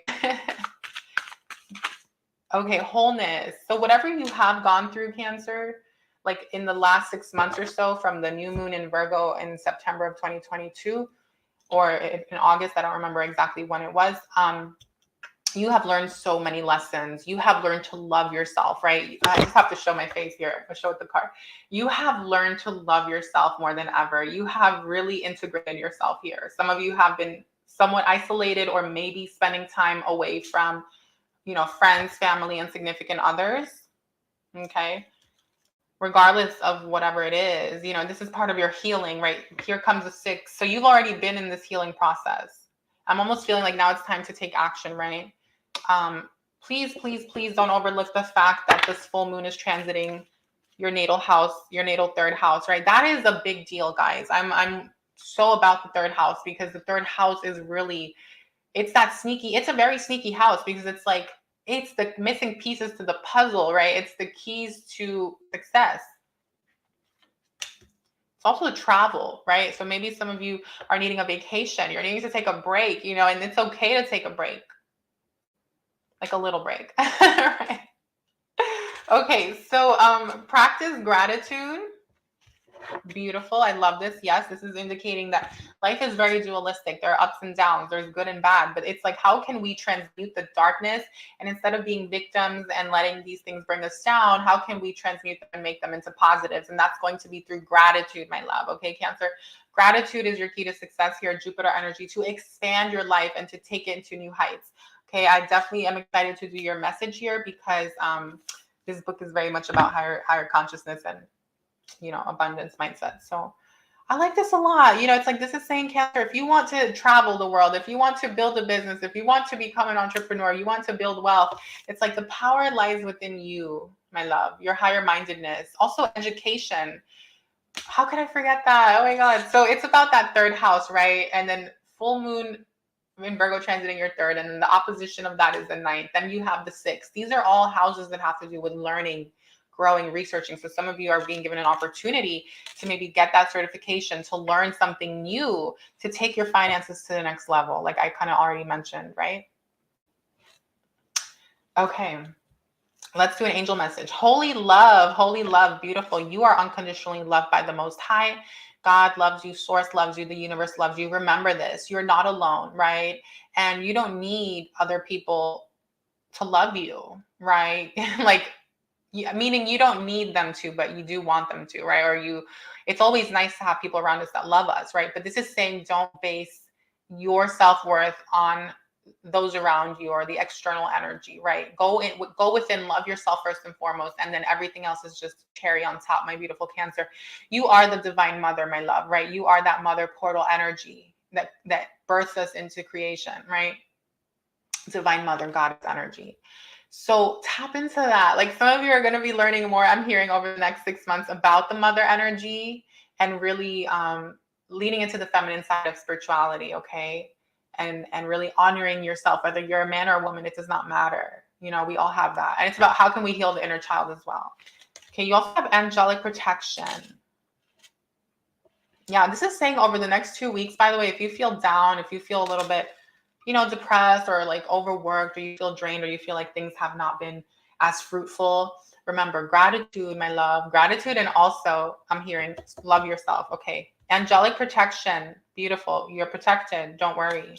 What you want. To me, this is also, it says memories, but to me, this is goals and dreams as well. Okay. Because this is also past life energy. I feel like in this book lies a lot of dreams. And so this is saying, Cancer, your dreams are protected. You don't have to reveal things to everyone, right?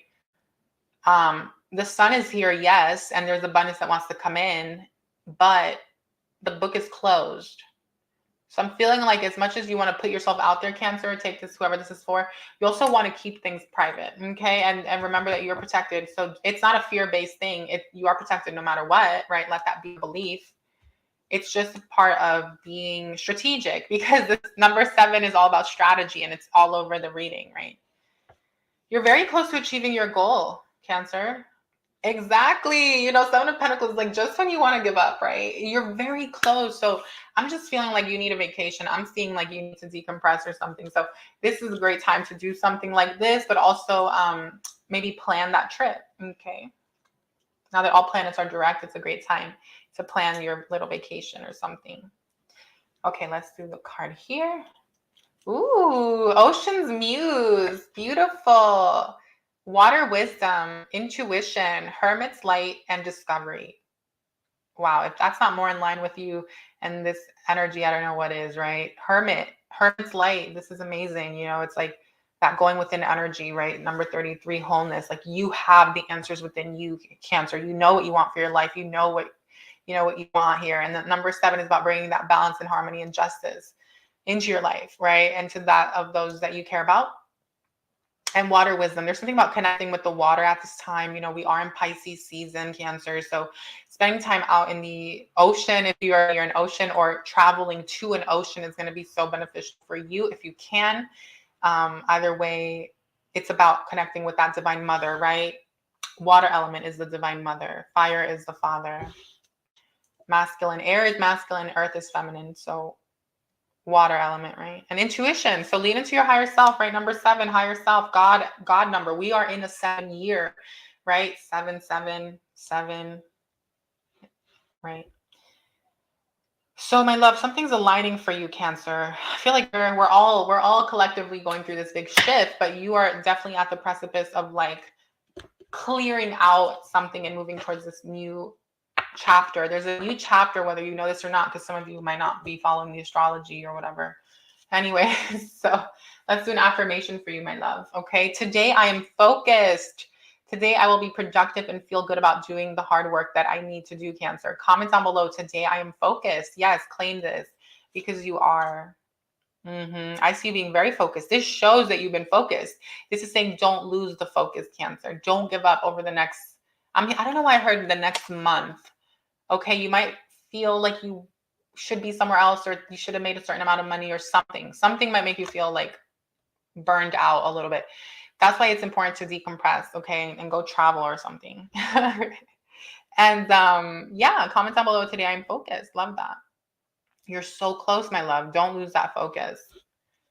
All right. So let's go ahead and do your book message from the You Can Heal Your Life by Louise L. Hay.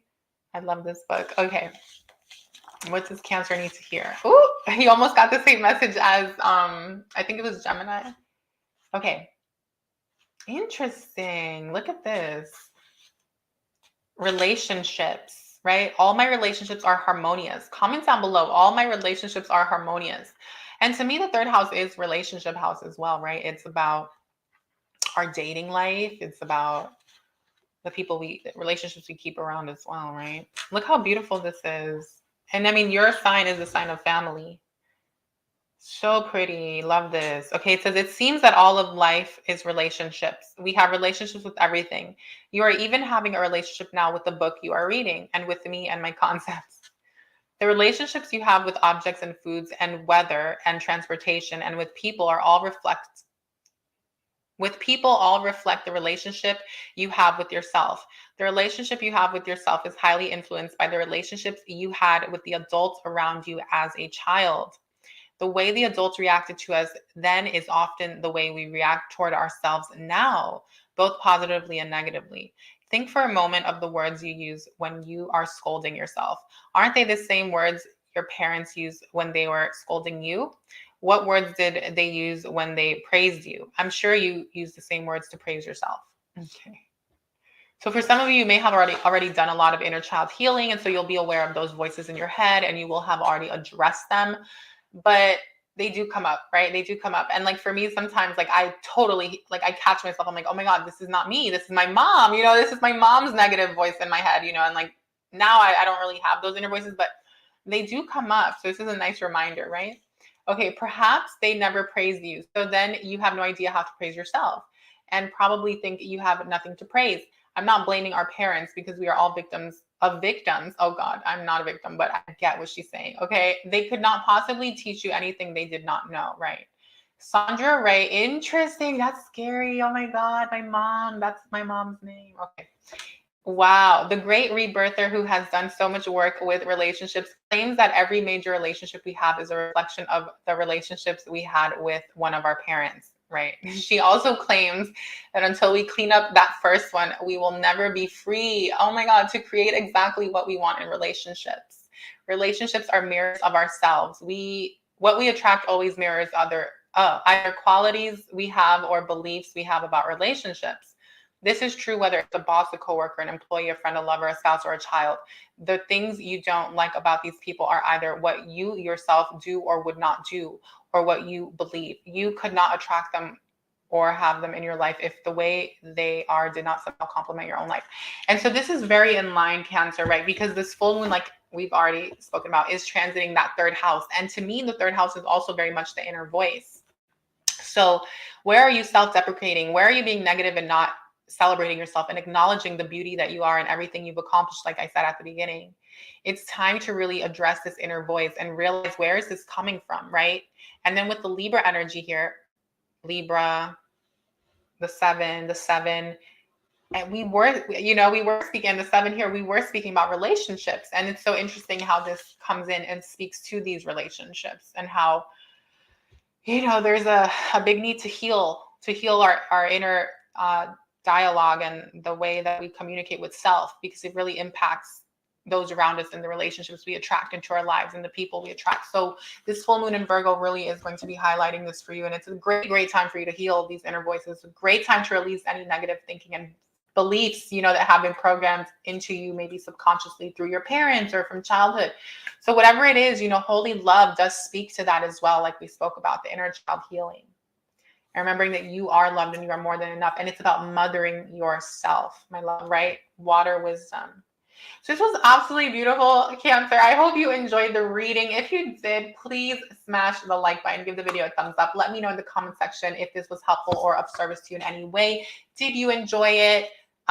You know, what was your takeaway, or are you, you know, whatever the case may be, right? How was it of service to you? Otherwise, just let me know what your Cancer placement is. I would love to know what my fellow Cancers have in their chart. For me, my sun is in the sign of Cancer. So where do you have it? Are you a Cancer sun, moon, rising, Mercury person? I would love to know.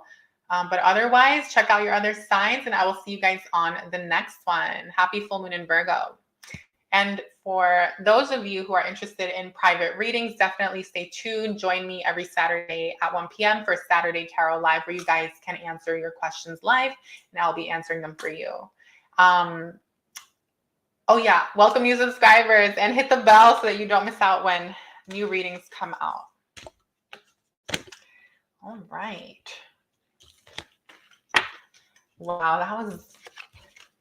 This is why I love doing the full moon readings, because we get to move away from all the money and all the stuff and really go a little deeper. And that's, I love going deep. Okay. So now we're moving on to Leo. That was a long reading, by the way. Of course. Welcome, Leo, sun, moon, rising.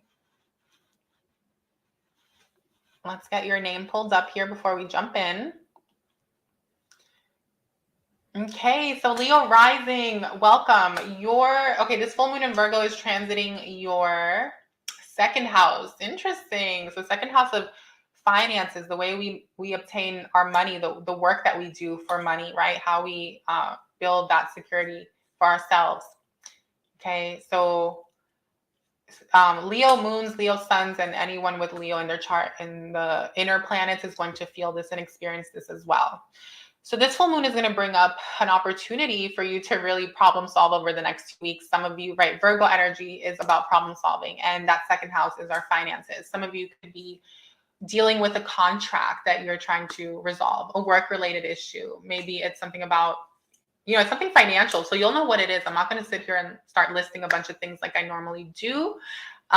What else? This is about healthy routines, my beautiful Leo, as it pertains to like work-life balance with like personal life. Okay. So it's also balancing spirituality and practicality, Leo. Make sure that you're making time for spirituality. This full moon in Virgo is giving you an opportunity to create something for yourself that you can stick to over the next 6 months, whether it's meditation, going to the gym, right? I say meditation just because of that Virgo Pisces axis, right? Pisces is that spiritual side of life. But then we do have the Virgo side, which is the mental energy, right? It's that mental health, healthy routines, healthy diet, healthy body. So this is beautiful for you, but it really, I think, is being like directed towards work, right? It's like making balance, because the number 2 second house is also how we balance things in our lives. Like if you have too much going on, you know, this is going to be an opportunity for you to look at that, okay, during this full moon, and release what isn't serving. If there's something that you're sick and tired of, Leo, financially, that's keeping you stuck or limited, beautiful time to release it. Do a ritual, right? Write out the things that are no longer serving you and the things that you don't want in your life anymore, and burn it. Okay. But also remember, gratitude is so important, Leo, because you don't want to be like angry and resentful about these things. You want to actually be grateful for the challenges and the things that are bringing you this, that are making you wiser, stronger, better, and that are part of your spiritual journey and growth. And Virgo is that beautiful energy of healing. So it's a great time for you to heal this second house of yours. Okay. There's something here about, yeah. Well, thinking about how Virgo has to do with like the work we do in the service work. Yeah, there's definitely a big energy here. That Virgo Taurus energy is, you know, a trine energy. So I think it's actually going to be really, this full moon is actually really conducive for you to address these things. Okay. Now that I think about it. So let's go ahead and get into your cards, Leo. Let's see what's come full circle here during this lunar cycle. So from the new moon in Virgo in 2022 till now, last 6 months versus the next 6 months. Okay, we're going to look at that. So Wow, Leo, 10 of Pentacles, beautiful. And of course, you have the sun at the top here. Amazing, amazing. I love how this is coming out because this full moon is in your second house of finances and the work that you do. So what I'm seeing, Virgo, is, I'm in Leo, is that many of you have accomplished some big financial goals, right? Over the last 6 months, there has been a lot of success for you. Some of you may have landed those dream jobs or moved up the corporate ladder or gotten hired by, some company that you really wanted to work for. Others of you, if you're an entrepreneur or a business owner, a lot of success has played out for you. And not only has this played out over the last 6 months, it's going to continue to come in for you over the next 6-month period. This is absolutely beautiful. I feel like many of you have been saving money, investing money. Some of you are wanting to purchase a home, buy a home, or you may have already done this. It does not just have to be purchasing, guys. It can also be renting and, you creating this like stability for yourself. Okay. With the sun there, it is showing me a lot of abundance and prosperity. So I feel like, you have been really goal oriented, Leo, and it's saying continue to stay on top of your goals and to make it happen, because there is some major, okay. Cause now I'm feeling right with the full moon in Virgo. Virgo is also the harvest, right? It's that first harvest before Capricorn. And it's like the mini harvest, even though the second house can be seen as a harvest as well. So I do feel like, you're currently reaping some rewards. You're whether it's at work and your careers, whatever it is. And then you have purification here with the number 5 and the Gemini energy. Beautiful. Yeah. Some of you are working on your inner voice, really making sure that your mindset is that of abundance. Okay, beautiful. Yeah. Communication has to do with the number 5 has to do with communication and the Gemini energy as well. There's an energy here about creative solutions, my love. So if there's something you want to manifest over the next 6 months, this full moon in Virgo, right? I keep saying this for everyone because it's so true. The full moon in Virgo is going to allow us to do that research, to, gain that information. So what is it that you're trying to do? Do you want to, purchase a home? Do you want to build a business? Do you want to start this, start that? Whatever it is in your life that you're navigating. When it comes to your career, because this is a career house, okay, as well. When it comes to your career, there's an energy of, not being afraid to find creative solutions. Creative solutions, basically what I'm trying to say is want to come in to you, for you at this time and moving forward, okay? And this is going to support you in moving forward, right? Virgo energy with Aries energy, seeing very clearly, seeing the path forward and ready for this new beginning, right? Ready to start fresh, or to continue with some sort of plans that you have. But for me, this also indicates, Virgo, Leo, like some of you have reached the height of your careers. For some of you, you're in a really great space. And now it's about what's next, right? Some of you are in this space of like, what's next? Others of you, you're still working on this 10 of Pentacles, but it's indicating that you're well on your way and it's coming in for you. Yeah, happiness. I see that you've been really focusing on what's going to bring you happiness. Continue doing that, my beautiful Leo. Here comes the Gemini energy again. And then you have Virgo and Virgo twice. So Mercury is a big deal for you at this time, right? I feel like Mercury, it's all about you continuing to network and socialize, to expand and to grow and to create this wealth for yourself. For some of you, that could mean, wow, luck is on your side. Right? 10th house, 4th house. This is that axis of our family, our foundation, our real estate, our properties, our homes, right? It's about creating this solid foundation, Leo. And I see you doing this, whether you have kids or not, By the way, whoever is watching this, thank you for being here. Okay. So ritual. Anyway, I'm not going to pull another one. Capricorn. Is that Capricorn? No. I always wonder what that is right there. Actually, don't know. That reminds me of the 13th zodiac sign from the old zodiac. Luck is on your side, though. Interesting. You have like a mudra or mandala. Okay, so clear, cancel, and release, Leo. Beautiful time for you during this full moon, right? Purification, right? This is what it's all about. It's about cleansing what's no longer serving, what's reached its expiration date, and the full moons are a beautiful time to do this, right? Compassion. Be compassionate with yourself at this time. It's a time to nurture and love yourself, right? Forgive yourself, because there's no point in you regretting anything, Leo. There's no point in you being hard on yourself, right? Because look at how far you've come. Look at the success that, you know, is present in your life. So what's the point in walking around feeling, you know, bad about yourself or certain things you may have done? It's time to have compassion with yourself and realize that you are always on your highest path, that you are always following your north node, okay? Also, it's about having compassion with those around you, right? You have Virgo energy twice. But let's focus on this card. And so for me, this is indicating, you know, that full moon in Virgo is sometimes Virgo energy can lack a little bit of compassion, right? Because it's very logical. And so the opposite of that is Pisces, which is all about compassion. So it's about you, you know, leaning into this in your life, being compassionate with those around you, right?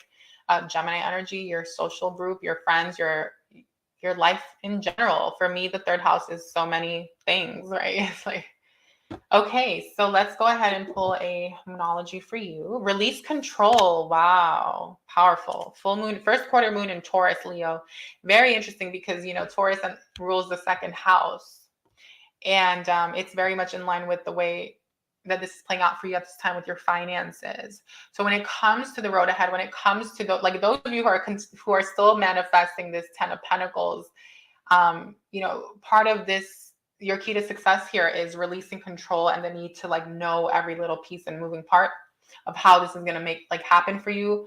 It's there's a need to like allow and receive and continue doing the work on a very practical level, right? Taurus, Virgo energy, but also being in your feminine element, right? The earth element. Okay, Leo.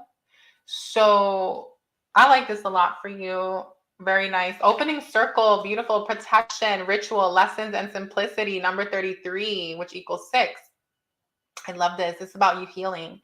It's about you integrating the light and the dark, the masculine and the feminine, and being whole and complete within self. For some of you, if you're with your twin flame, I see you doing some ritual with your twin flame. It's going to be very powerful. It's time for you to protect your energy. It's a time for you to protect yourself from negativity, from darkness, from anything that's not in alignment, basically. Okay. So take advantage of this full moon in Virgo. Some of you may want to protect your finances. So it's doing some sort of protection ritual, prayer, okay, lessons and simplicity. Yeah. There have been some big lessons as well that you faced over the last 6 months. From Virgo season till now, right? Love this. This is powerful. I just feel like, yeah, I feel like also, Leo, like there may be some like haters or negative energy around that's trying to like get you off your game or prevent you from moving forward like fully. And so with the perfect, and this could be friendships or social groups because you have Gemini twice. And the purification card is indicating that. For some of you, it is relationship as well, romantic, right? 5th house. But you're going to be seeing very clearly, and this full moon is going to be revealing to you who is for you and who is not for you. Okay. Love it. Okay, let's do your guide message from your spirit guides. Wow. Confidence is your key to success. My beautiful Leo. Love this for you. This is your energy through and through. So when it comes to the things you're creating, this foundation, you know, believe in yourself. Know that you're capable. Comment down below. I am capable. I am more than capable. Okay. I'm more than capable, Leo, because you are. And I see you really manifesting this if you haven't already. And remember the 10 of Pentacles. I also want to like remind us of this. Something I was thinking about like yesterday or the day before is like, the zodiac is not, and same with tarot, it's not just like we go through the fool's journey one time in our lives. No, we're constantly going through the fool's journey. So anything you're starting is essentially you're going through the fool's journey in life, right? Whether it's a relationship, a business, a job, family, whatever. And each sign in the zodiac, you can attribute qualities of that to a stage that you're in that thing. And so once we go through that whole cycle, we always keep going through that cycle, right? So don't feel like this 10 of Pentacles does not have to be your end goal. This could be the 10 of Pentacles in your, you know, short-term goals, the 10 of Pentacles in like your career. Maybe it's not necessarily your investments just yet. So just apply it to however you see fit, but just know that it's a very successful energy for you. And I love this a lot. Okay. I want to say this. A lot of you will be going through shifts in your finances. Okay. In the next 6 months. Yeah. Especially if you want something to change. Okay, today I will see the possibilities. Beautiful. Today anything is possible. My heart is open to any and all possibilities. Beautiful. I love this. Definitely comment down below. Today I will see the possibilities, my Leo, because some of you, like, I was just, kind of picking up on it. Like, you're still in some of you are already here, but some of you are still in this process. And this is saying, like, open your mind and expand to what else is out there, because the second house, full moon in Virgo transiting the second house, is really about the work that we do and how we make the money. But the other side of that is the eighth house, right? And the eighth house is the we, it's the investor money, it's the group, it's the other people's money, it's money through marriage. So there's more, okay, that wants to come in. And knowing the other astrology, Leo, that you're going through with the eighth house. Oh my God, yes, Saturn is moving into your eighth house. So of course, how did I not realize that? The same for every other sign. It's opposite of the full moon, of course. So, this is playing out for you in the second eighth house transit. So for some of you, this 10 of Pentacles is coming from you collaborating and working with other people. Maybe it's getting investor money, other people's money and things like this, okay? Or significant other. So let's go ahead and look at your message, Leo, from this book, You Can Heal Your Life. So good. Okay, what does our Leo need to hear at this time? What message for Leo? Okay. Let's do this page here, 99. Someone comment 99. Okay, claim it. That's a beautiful number of abundance and prosperity. It's an activation for you, Leo. So tap in, okay? Claim it, comment 99. Okay, it says building the new, right? Building the new. It says the process of loving the self. As I have said before, no matter what the problem, the main issue to work on is loving the self. This is the magic wand that dissolves problems. Remember the times when you have felt good about yourself and how well your life was going. Remember the times that you were in love and for those periods you seem to have no problems. Well, loving yourself is going to bring such a surge of good feelings and good fortune to you that you will be dancing on air. Loving yourself makes you feel good. It is impossible to really love yourself unless you have self-approval and self-acceptance. This means no criticism whatsoever. I can hear all the objections right now, but I have always criticized myself. How can I possibly like that about myself? My parents, teachers, lovers always criticize me. Okay, right? So let's not keep on acknowledging those negative things. But I mean, we have to acknowledge them. I just don't like speaking them, right? I just don't like speaking them, okay? But yeah, everyone goes through that sometimes, right? And it's about working through that. It says training the mind. Self-criticism such as that illustrated above is just the mind going on with old chatter. See how you have trained your mind to berate you and to be resistant to change. Ignore those thoughts and get on with the important work at hand. Wow, that's powerful. I feel like Leo's good at that though. And I love how the page is like red, right? Orangey red, like fire element, right? It's so you, Leo. I feel like this is like a friendly reminder though, right? But for those Leos who maybe have some like difficult moon placements, some challenges in the natal chart, you might really like still be working for this. Like I do know a lot of Leos though I know some Leos who are born with this and then this like confidence, right? And remember, confidence is key to your success, my love. And be compassionate.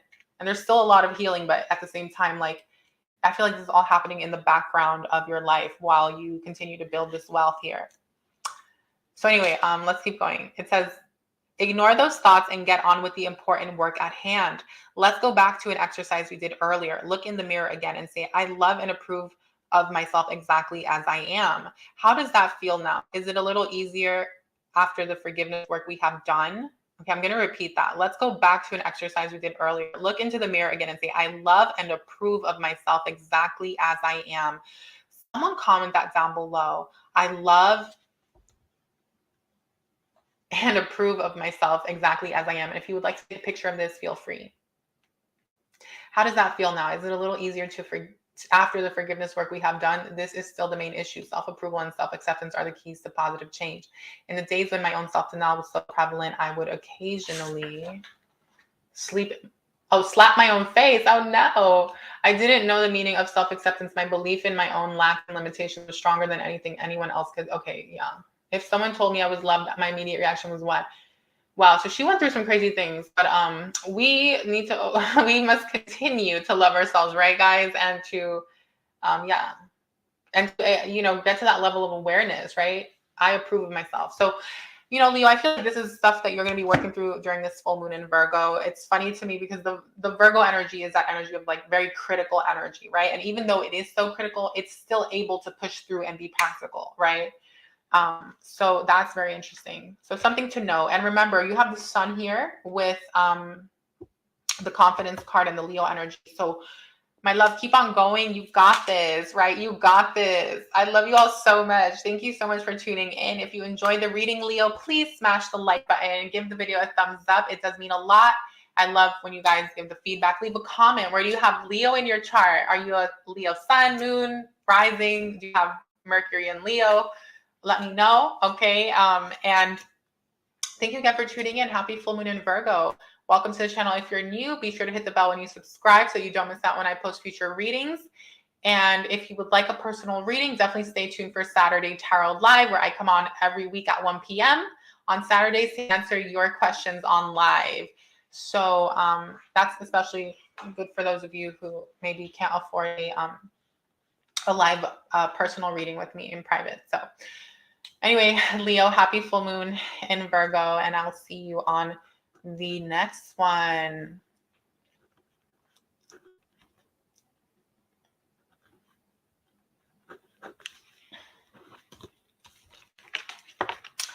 All right, so now we're going to go ahead and get into Virgo. Welcome, Virgo, Sun, Moon, Rising, and Mercury to your reading, my beautiful Virgo. Hope that you're doing really well. Let's go ahead and get into your read, but before I do, I want to cleanse the space, right? We're halfway through, or we're about to be after you, so let's go ahead and cleanse.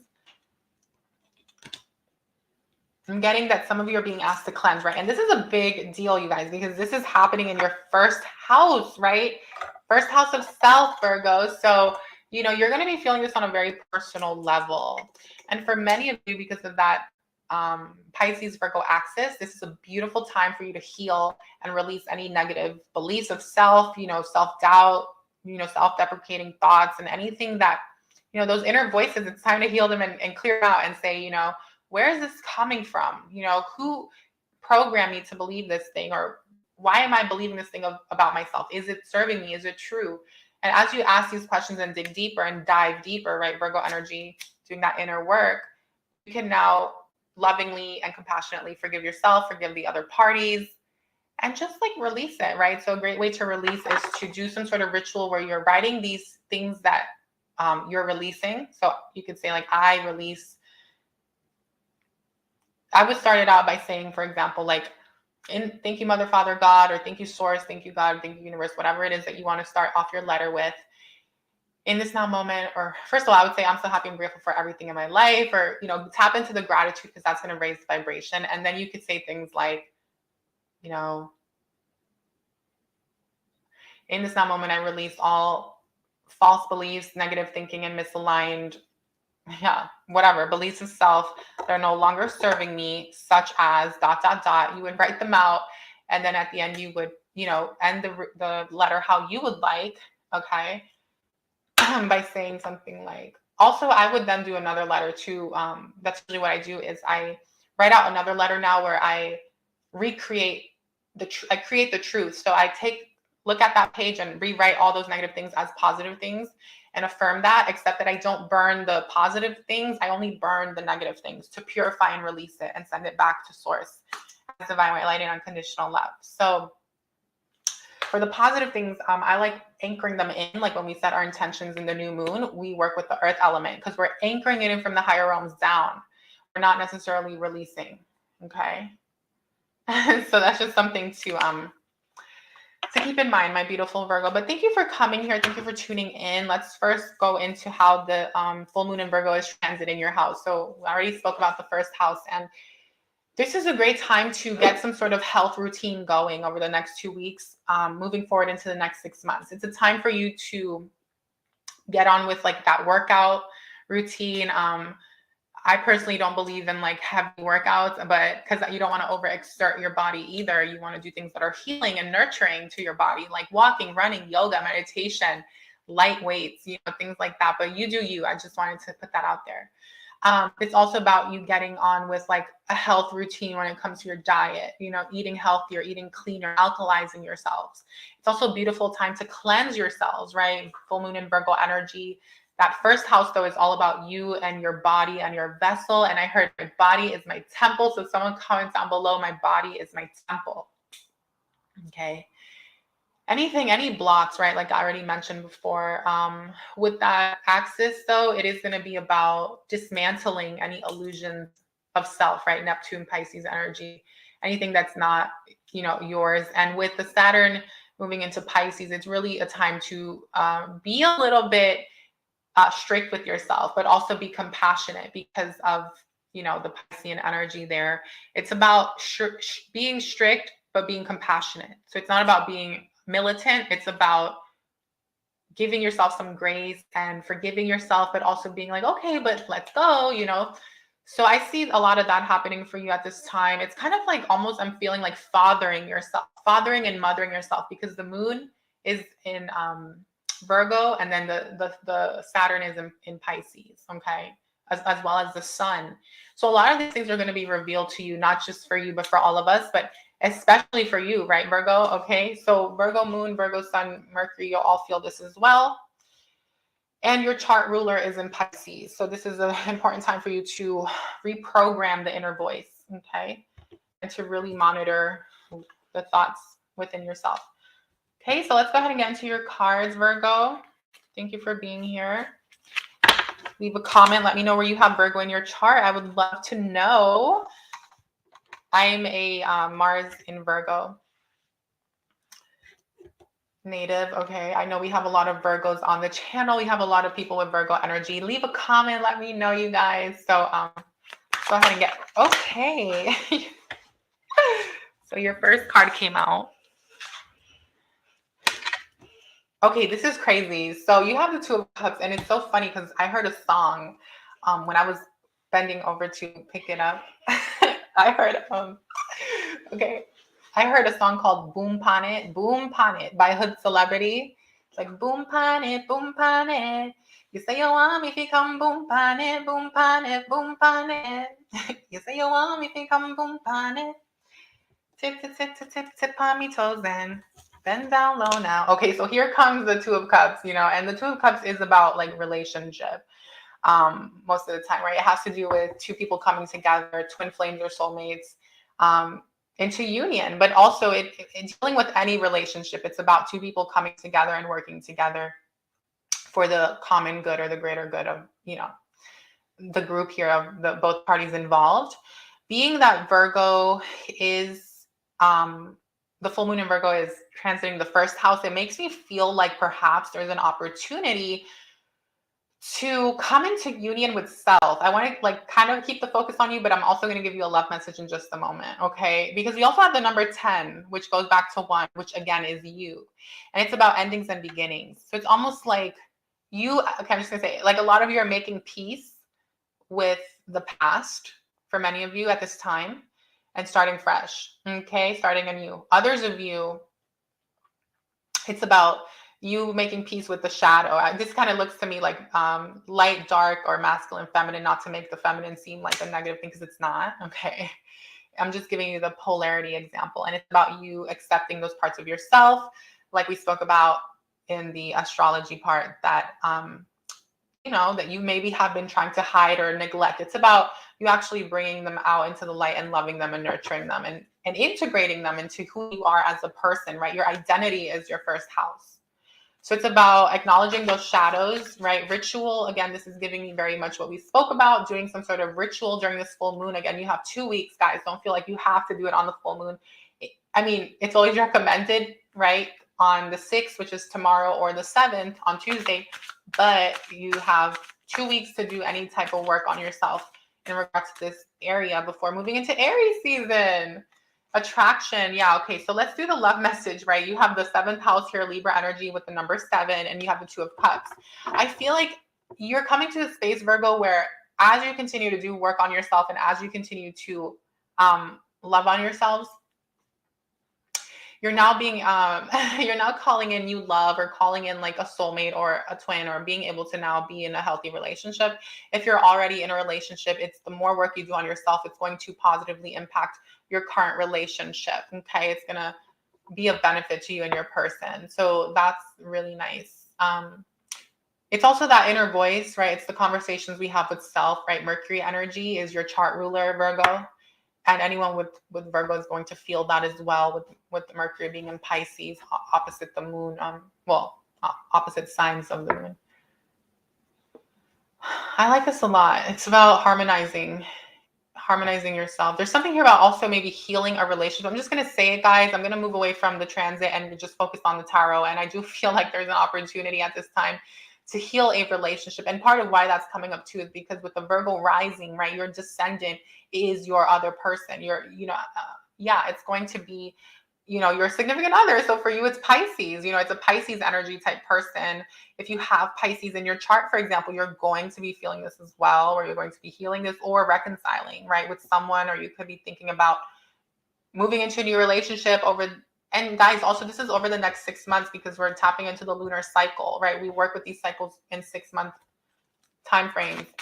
So you can expect this to come in, right? If you want to call in love, I'm getting this is a great time, not just because of that, but because of the recent reading we did for the Venus and Jupiter conjunction. So abundance, number 23, you're also moving towards an abundant life and abundant future, right? You have the number 5. There's a lot of change that wants to come in for you over the next 6 months here. And I feel like you are making this change happen, but also I almost feel like some of you aren't going to be alone, right? You're going to have someone around you that's going to support you. Okay, I don't want to make this a love reading, but you know what? Why not? It's the first sign so far that has like a love message. So yeah, I feel like it could be a water sign, or you could have water in your chart, And when I say water in your chart, guys, of course we all have all these energies, but I mean like inner planets. So like sun, moon, rising, Mercury, Venus, Mars, even. Okay. Water energy, right? That's just something I'm throwing out there. But the 5th house and the 7th house both have to do with relationships, okay? Not just romantically. This is also going to play out in your businesses, work environments, with coworkers and colleagues, okay? It's about bringing balance and harmony into all relationships, right? With the number 2, it does make me feel like for some of you, it's in the workplace and the work that you do. Okay, so beautiful. And productivity, number 8, with the Cancer energy. I like this a lot, right? It's about continuing forward with your plans, your goals, your dreams as you move forward with this rebirth that you're going through. You have Saturn entering your 7th house on the same day, moving in, right? On March 7th for the next 3 years, which is relationships. So now I'm seeing why this is coming up. Interesting. It's that access, right, that you're facing at this time. And this full moon is the catalyst or the triggering point of this new beginning, which is why it's such a powerful full moon, right? I'm not just coming on here and talking, like just saying things just to say them. No, like it's not me just wanting to do full moon readings. Like I honestly was going to stop doing the full moon readings, but I felt like I needed to do this. I felt called to do it. So yeah, Virgo, powerful time, right? Improvements in your relationships, right? Saturn is going to transform that house. If you missed that reading, I would definitely check out house, the Saturn in Pisces transit and how it's affecting your specific sign for the next 3 years, what you can expect with that 7th house, just so that I'm not getting too into it. But we do have the Cancer energy with the Gemini energy here and the number 3. So it's an opportunity for you to create, okay, what your heart desires, right? As it relates to home, family, and relationships, even to me, that 3rd house is who we date and how, it's not necessarily who we marry, but with the 4th house, it's getting to that. So if some of you, so I just feel like there's a big focus, over the next 6 months where things may fall into place for you. It's like, you don't even have to try, Virgo, really. That's what it seems like. It seems very effortless. And back to you, right? Back with this 1st house energy. It seems like when you channel this energy into you, that it's like now all of this falls into place for you in that axis, right? That 7th house opposition. So some of you might actually be meeting a past life partner or getting back with the past life partner, whether it's a twin flame or a soulmate, okay? So I really like this a lot for you. Let's keep going. Let's do an angel message. Forgiveness and understanding. So for some of you, part of what's going to support you in coming into union with this person is forgiving one another, especially if it's an ex or someone from the past, right? It's about forgiving yourself, forgiving each other. For some of you, it's not necessarily coming back together with one if that is not something that you want to do. This could just be forgiving each other to just make peace, right? To not create any unnecessary karma, to you know, complete those soul ties, those soul contracts, those things that you came into this life with, right? And to free yourself from it. And the best way to do that is to make peace, you know, and to walk away on good terms as well for some of you. So keep that in mind, guys. But then you have friendship and union. Okay, I feel like you have this before in another reading. So that makes me feel pretty good about my readings. It's like affirming, it's confirming to me that this is very much an energy that's coming in for you or that will be playing out. So I do see like friendships coming in. For some of you, there's something about coming into union with your twin flames, okay, or with your soulmates or someone, and having and needing to build a friendship first and really building that so that you have something solid, stable, and secure for the long haul, for the long-term plan here. Beautiful, absolutely beautiful. I love it, right? Fifth house, romance, connection, abundance. I feel like there's a lot of abundance to you coming in your love life, right? Okay. Know that you are loved. New moon in Libra, beautiful, right? You have Libra energy here. Something about Libra energy, which is the 6-month cycle from now. It's 7 months from now, but there's going to be something about indication. Okay. I feel like the more you work on yourself, right? First house on you, on loving yourself, on filling your own cups, on making sure that you're taken care of and that you're in whole, you know, integrated and whole and complete. It's like from here till then, there's a beautiful opportunity. I'm hearing something, especially right, number 5, Leo season. I'm hearing something about the Venus retrograde that's happening over the summer for all of us. So something will play out. Let me know. Stay tuned. Welcome if you're new. Subscribe so we can see what plays out. I would love for you guys to comment, you know, as we move forward and let me know like how these things unfold. So definitely stay plugged in and stay connected, you guys. But there's something here, right? For sure about some balancing out in your love life and some sort of soul energy. But release control, Taurus energy, beautiful. Yeah, it's time to surrender, right? You have like productivity with the Cancer energy and Scorpio, which makes me feel like as much as you want to continue to be practical, Virgo, and take action and focus on yourself and your goals and what you want, it's important to also lean into your feminine side and make time for spirituality and trusting the universe, trusting God, trusting source, and knowing that you are fully supported and taken care of as you move forward in your life, not only with your business goals, financial goals, and personal goals, right? First house, personal stuff, you, but also this, you know, 2 of Cups energy, these relationships, 7th house opposition. So love this for you.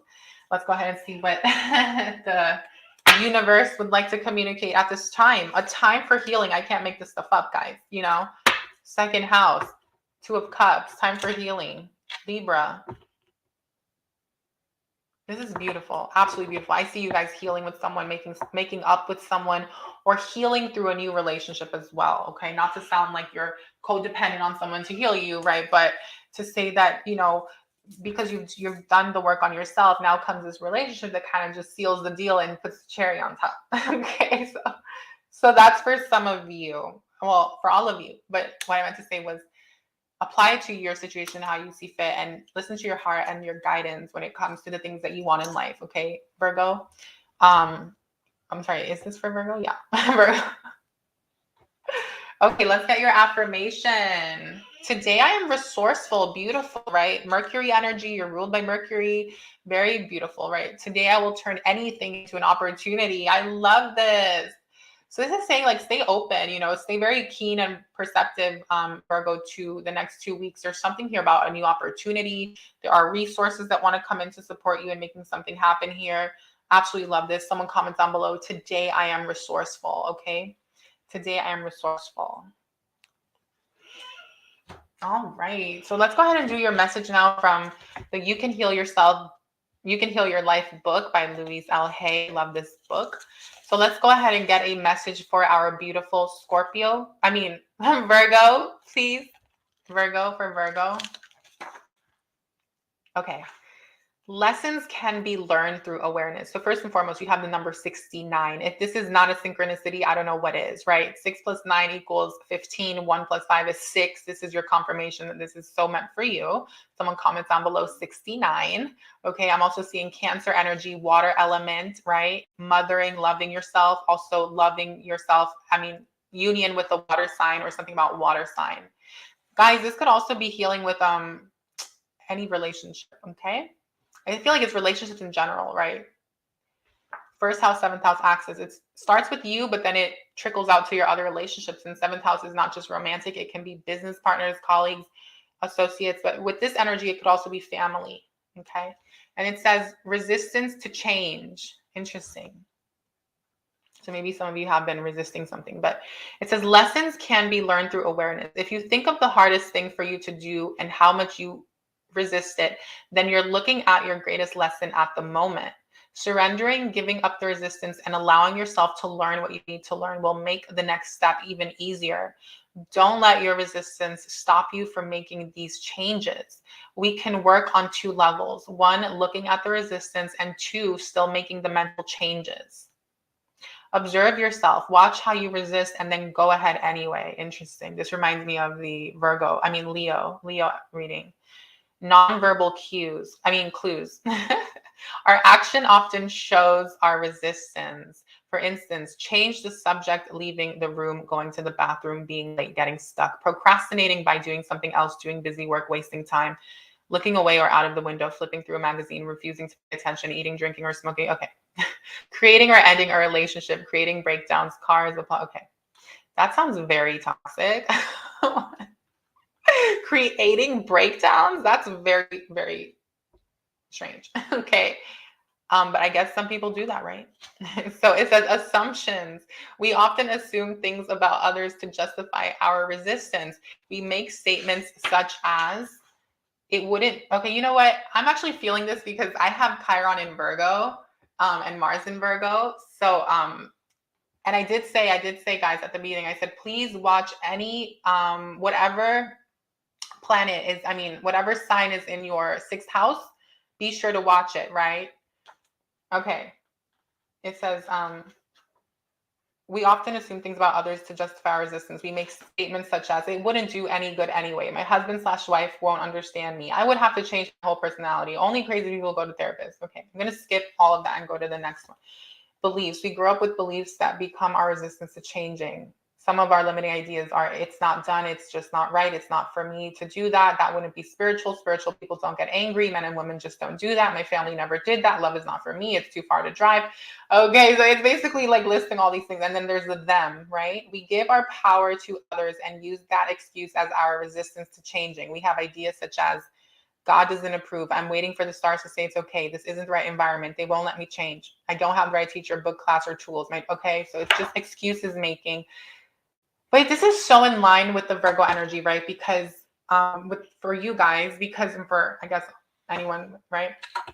For us, I guess I'm going to say for us, because the full moon is transiting that first house of self. And like we spoke about early on in the reading, it's all about that inner voice, that inner conversation with self, right? Mercury rules Virgo and it's in Pisces. Okay, self-concepts. We have ideas about ourselves that we use as limitations or resistance to changing. We are too old, too young, too fat, too thin, too short, too tall, too lazy, too strong, too weak. Okay, maybe it's all just too much. Delaying tactics. Okay. So basically she's just listing all these different things and then, yeah, it's just wanting us to look at these things, right? It's saying, where are we getting in our own way is basically what I'm taking from this, right? Resistance to change. I am in the rhythm and flow of ever-changing life. I'm in the rhythm and flow of ever-changing life. And with the water element, right, this was the page that came up. And for me, with that Cancer energy, number 69, water element, it is that maternal energy. It's time to mother ourselves, right? The cups. It's time to, whether this is you coming into union with someone else, or if we look at it as our personal relationship with self, like I said, it's about accepting our shadow, our light and our dark, integrating both parts of self and bringing harmony, justice, and balance, right? Number 2, into our own lives, Libra, number 7, so that we can attract what we deserve in a connection, in a partnership, healthy friendships, healthy relationships. So definitely a time for healing for you. I hope you enjoyed this reading, Virgo. It was absolutely beautiful. It was powerful. And I love you all. Thank you for all the love and support that you've been showing on the channel. Remember, know that you are loved, my loves. Okay. Amazing. This was so in line. Like everything was just so cohesive in this reading. But yeah, thank you for tuning in. Thank you for liking the video, commenting, being a part of the Divine Fam. Anyone who's new, welcome. Thank you for subscribing and hitting the bell. Your support means so much. And if you guys would like a personal reading, you can always book me in the description box. But if you can't afford a private reading for whatever reason, or you would like to, just ask a question and get a quick answer, join me every Saturday at 1 p.m. for Saturday Tarot Live, where I come on to answer your questions on live. So all the best to you, Virgo. Be sure to check out your other placements, Sun, Moon, Rising, Mercury, as well as any sign that's in your 6th house, whatever you have on your 6th house in your natal chart. Happy full moon in your sign. Wishing you so much healing. Oh my God, wholeness, completion, healing, integration, right? Self-acceptance, forgiveness of yourself and someone else, however this played out for you. Okay. And so it is. All right. So now we're moving on to, and I feel like I have to shift the lighting now because the sun went away. The sun went to sleep, went somewhere else.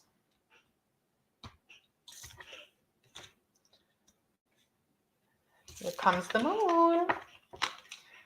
All right. So how can let's see. No way. Nope. That might be better. It's not as bright. No, I don't like the white light, the fluorescent. I like the warmer light, but it's too bright. There we go. Okay. That's nice. I guess looks the same, but it is what it is. All right. So Libra. Wow, I just saw 555 Libra. So welcome, Libra. Your timestamp has 555 in it. Oh, it's this side. Okay. Oh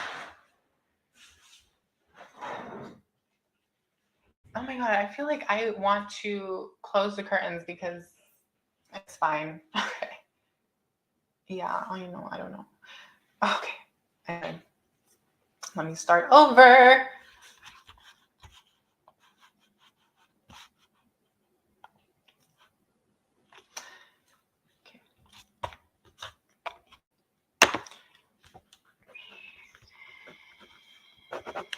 Welcome, Libra, Sun, Moon, and Rising, as well as anyone with Mercury and Libra to your reading. My beautiful Libra, I hope that you're doing really well. Happy full moon in Virgo. Let's go ahead and get into your part of the video. We're going to talk about the transit first. So you have the full moon in Virgo transiting your 12th house, Libra. Interesting, right? This is that 6th house, 12th house opposition.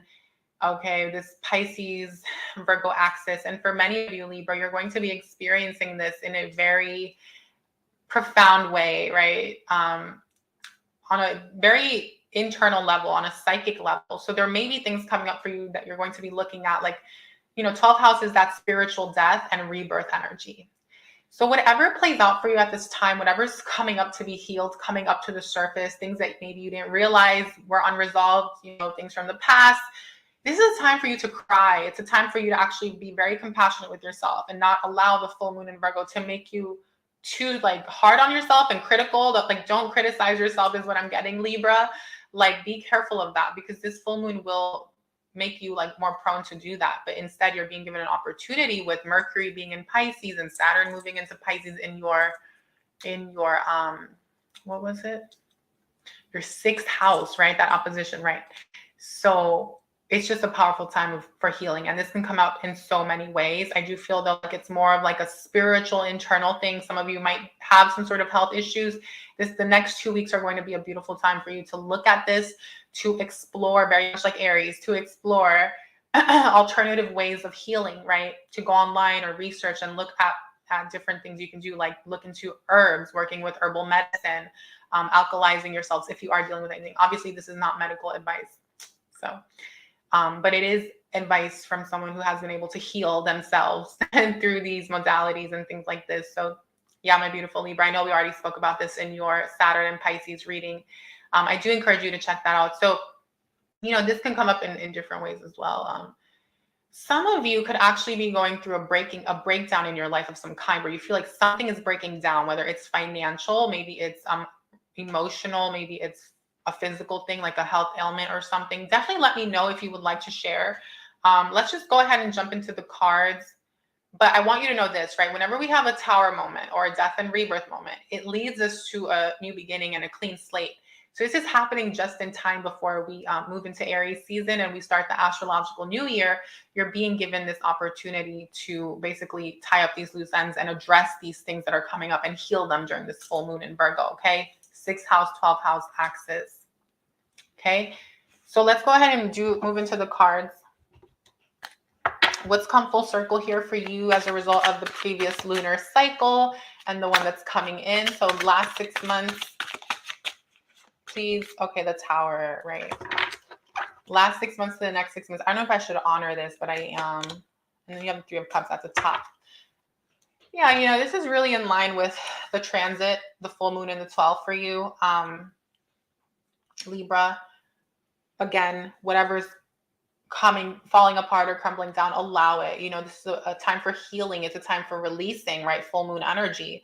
So that now we can start anew and start fresh. Okay. Let's go ahead and pull some cards. Grounding. So grounding your energy is going to be really important at this time.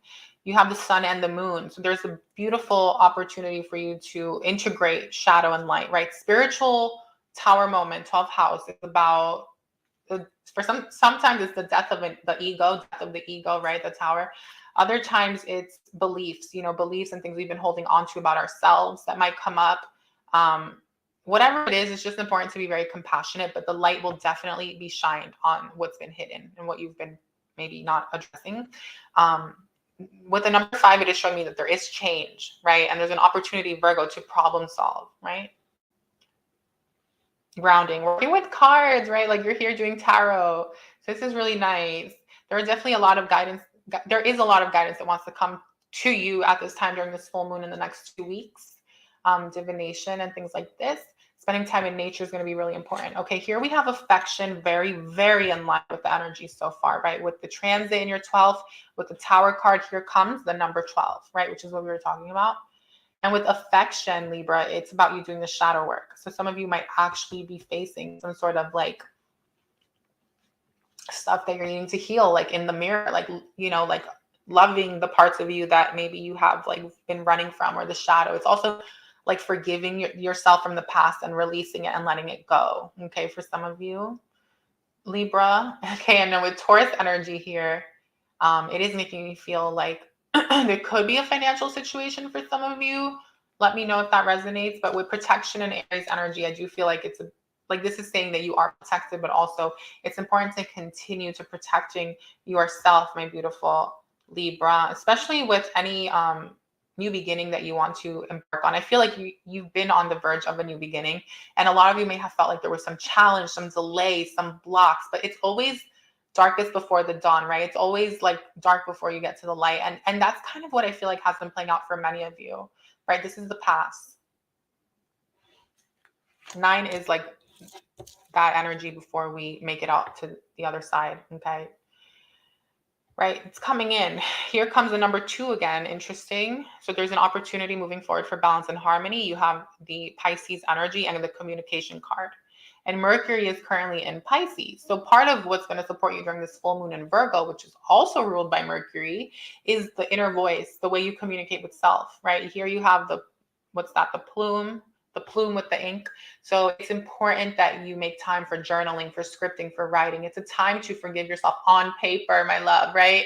To write that letter to the universe and to yourself. Maybe you're going to do some inner child work where you're writing a letter to your child self and telling him or her, like, you know, don't worry, it's going to get, you know, better, or like, you know, things you wish you could have told yourself and things like this. I personally love doing those type of exercises. I love crying and releasing, and I just see you doing this, Libra. It's so important that you are addressing the mental and the emotional stuff at this time, okay? Especially because, you know, the sixth house is very cerebral as well. And so it's both, right? It's that mental, that's the perfect example of mental and spiritual, right? Pisces, Virgo. Love this, okay? So definitely do that. For some of you, you could be doing a ritual where you're writing out, you know, a lot of pain or insecurities and things that you want to release, and then burning it, okay? Burning ritual is so powerful in the full moon to purify, to cleanse, and to let go, okay? So look into doing burning ritual. But here you have the Three of Cups at the top of the deck, which I think is absolutely beautiful, okay? Because I feel like this is what you're moving towards, right? I'm hearing that if it gets heavy right now over the next 2 weeks, during this full moon in Virgo for you, don't worry, Libra. It's going to get better, right? These things are coming up for a reason, because now you can move forward, right, with this clean slate and to rebuild your foundation, whether that is rebuild your beliefs, rebuild, you know, something in your life. You know, it could be financial, because I am picking that up with the Taurus and that. Right, Taurus. It's a time to also release your fears. Some of you have had some fears and things like this. Okay, let's pull some angel cards. Say yes. Okay, I feel like this is saying say yes. There's maybe some sort of new opportunity that wants to come in for you during the next 2 weeks. Okay, this could be, right, number 5, change. Something wants to be revealed, the sun and the moon. Virgo energy, yeah, problem solving and healing. Pisces. Too. This could be something about work-related situation, financial situation. I would go for it. I would jump on it. Libra, you know, that sixth house opposition with Saturn moving into the sixth on the same day as the full moon is showing me that there could be a work opportunity, a work-related opportunity. Okay. I feel like there's a lot of shifting and changing happening, right? Raise your vibration, Libra. Raise your vibration. Beautiful. Love it. That's self-explanatory. Work through your feelings. Aries energy. Work through your feelings. Yeah. There's stuff coming up, Libra. Speak your world into being. I love how these cards came out. I'm going to actually honor these. Speak your world into being, right? This is kind of what keeps showing up here is like communication, Pisces, dreaming. The number 2. It's about you creating at this time and shifting anything negative, right? Double Gemini energy. Clear your mind, right? Clearing your mind is so important during this full moon, my love. This is a time for you to give yourself a clean slate, Libra, to let go of all the things that are not serving you anymore, okay? Before we move into Aries season and the astrological new year, and take a breather. Last quarter moon in Cancer. Take a breather, babe. Time for healing. Okay, so keep all that in mind and go deeper.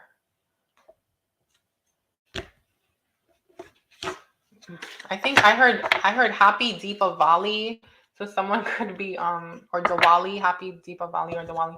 So someone could be Hindu or Hindi that's tuning in or something like that.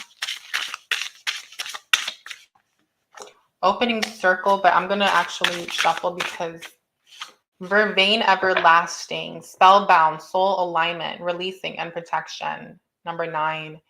Yeah, I feel like some of you feel like you're facing some sort of obstacle here, some challenge, right? Some of you feel like something was done to you, okay? Like some sort of spell work or something like some juju, okay? And so this is kind of saying, Libra, that there is a need to continue protecting yourself and doing this work on yourself, okay? In order, right, protection. Some of you are needing to do some protective spell work on yourself, and that doesn't mean doing like black magic. This is literally calling upon divine guidance and praying and really affirming and solidifying your protection, okay? Like knowing that you are in alignment, right? Soul alignment, releasing and protection twice. So yeah, there's something here that you're needing to protect, Libra. I feel like it's your mental health, your well-being. Some of you have like imposter spirits or some darkness around you that is not serving, Libra. it's time to do some work on yourself, okay? Spiritually, ritually, mentally, affirmations. It's like on all levels, right? Mentally, spiritually, and emotionally. And raise your vibration, because for whoever this is for, it's like something has just been out of balance, right? A lot of the shadow has been trying to take over. Humanity, friendship, hard work, and little visions. Number 5. This is kind of saying, acknowledge how far you've come and give yourself credit where credit is due. Look at the work that you have done and the things you have accomplished. It's also saying you're going to be rebuilding something in your life. Take this as you will, piece by piece, okay, little by little. It's not about rushing. It's about really being consistent here. And number 5 twice is showing me that there is change on the horizon. Something about friendship. So there's something about new friendships coming in for you, or something about healing, okay, through friendships. And mantra medicine, number 17, command, song, incantation, and containment. Yeah, a lot of you are really going to be getting deeper into your spiritual work and your spiritual practice, right? That 12th house, full moon in Virgo, this is a great time for you to actually dive deep and go really into some sort of spiritual work. Like, you know, the card that they want to come out, which I put back in because someone else got it, was opening circle, which is something that is really powerful to do, especially if you have someone else with you, right? 3 and 3, another integrated person or a twin flame. You can actually do major healing work this way. So something about singing, you know, you can create through your singing. So it's like about like singing your own songs, making your own lyrics, Libra, to raise your vibration. So like singing beauty and singing positivity into your own life is super important at this time. And command, you know, command into your life the things that you want, and command what needs to go to leave, right? Like it's about dispelling what is no longer serving, breaking spells, you know, breaking the curses, you know, Libra. Like this is the type of stuff that you're being supported with at this time. And none of it is supposed to be too heavy and scary, even though it may feel that way. It's not. Okay. And keep your eyes focused on this 3 of Cups that you want, this liberation. Okay. Some of you are really manifesting new friendships. Okay. And that's going to support you as well. Be open to receiving this type of support in your life. This would be really powerful for you to do with friends, right? Opening circle and doing some sort of spiritual work. Don't let pride get in your way, my love. Don't let pride get in your way. Yeah. I don't feel like that's for you though. That came out for someone else. Let's shuffle this, please. For Libra. A fiery climax approaches. Yeah, something's definitely shifting for you, right? And you're being asked to trust, Libra, that this is most serving your highest path. And remember, with Aries energy, it's leading to this new beginning. Okay. But in the meantime, before you move into Aries season, you have a beautiful window of opportunity to protect yourself, right? You have it twice. And spiritually protect yourself. This is a spiritual card. Some of you have had spiritual affliction. I mean, I'm not trying to get dark, but I'm glad that finally at least one reading has this type of vibe, because, you know, this is why I always say, guys, check out all your your other placements, because that'll give you a full picture. Yeah. Today I am powerful. Today my potential to succeed and conquer challenges is limitless. This is so like divine for you right now, right? Today I am powerful. Today my potential to succeed and conquer challenges is limitless. Yeah, Libra, like believe in yourself, right? Shift that inner conversation and that inner dialogue, right? Communication card, affection. It's time to do the shadow work, my love, during this time. So let's go ahead and do your You Can Heal Your Life message by Louise L. Hayes. For Libra, please, for Libra. Interesting. Look what came out. Number 35. Wow. Wow, Libra. You know, this is the stuff that for me is synchronicity, right? You have the affection card with the mirror, and this is my shadow work card, right? 12, Tower card, 12, Pisces opposition, you know, from this full moon in Virgo. So you have the number 35, which is death and rebirth energy. It's time for your rebirth. What is the problem is what this page is titled. You also have purple. And I am feeling like part of your protection is needing to protect yourself spiritually, right? Your third eye. This is all about protecting yourself from spiritual attack. And spiritual attack does not have to be someone else doing anything to you. This could just be stuff, you know, okay. I want to speak on this page though for a moment, because this is giving heart chakra, right? Green. It says the perfection of babies. How perfect you were when you were a tiny baby. Babies do not have to do anything to become perfect. They are already perfect and they act as if they know it. They know they know they are the center of the universe. They are not afraid to ask for what they want. They freely express their emotions. Okay. Period. You know when a baby is angry. In fact, the whole neighborhood knows. You also know when babies are happy, for their smiles light up a room. They are full of love. Tiny babies will die if they do not get love. Once we are older, that was deep. Okay. Very in line with this energy, right? This is deep, going deep, like, yeah. Tiny babies will, okay. But babies will not, okay, once we are older, we learn to live without love, but babies will not stand for it. Babies also love every part of their bodies, even their own feces. Okay. They have incredible courage. You were like that. We were all like that. Then we began to listen to adults around us who had learned to be fearful, and we began to deny our own magnificence. I never believe it when clients try to convince me how terrible they are or how unlovable they are. My work is to bring them back to the time when they knew how to really love themselves. Wow. Okay, so the exercise here, which I felt was like super in line. First of all, let's just talk about that for a moment, right? It's about, because the tower a lot of times, right, and it's opposite that sixth house, is not just about, yeah, it's that spiritual stuff, but also like we spoke about, it's that communication with self. And with the Pisces energy here and the number 12, that does deal with like subconscious fear and the spiritual realm, right, and darker side of things. So I'm not surprised that this is all coming out for you because of that 12th house transit. But the exercise here is mirror exercise. So it says, next, I ask the client to pick up a small mirror, which is what I tell you guys to do in case this card has ever popped up, okay, about how to do shadow work and mirror work. I know someone asked me about it and they were like wondering. So it says, next, I ask the client to pick up a small mirror, look into their own eyes and say their name. Say their name and say, I love and accept you exactly as you are, okay? This is so difficult for many people. Seldom do I get a calm reaction, let alone enjoyment from this exercise. Some cry or are close to tears. Some get angry. Some belittle their features or qualities. Some insist they can't do it. I even had one man throw the mirror across the room and want to run away. Wow, that's deep. It took him several months before he could begin to relate to himself in the mirror. That's insane. I can't imagine that. But I feel like some of you are going through that, right? Or you, not in such a drastic way, guys. Some of you might, some of you won't. If you feel like you've done a lot of the work on yourselves, if you feel like you've addressed a lot of the shadow, great.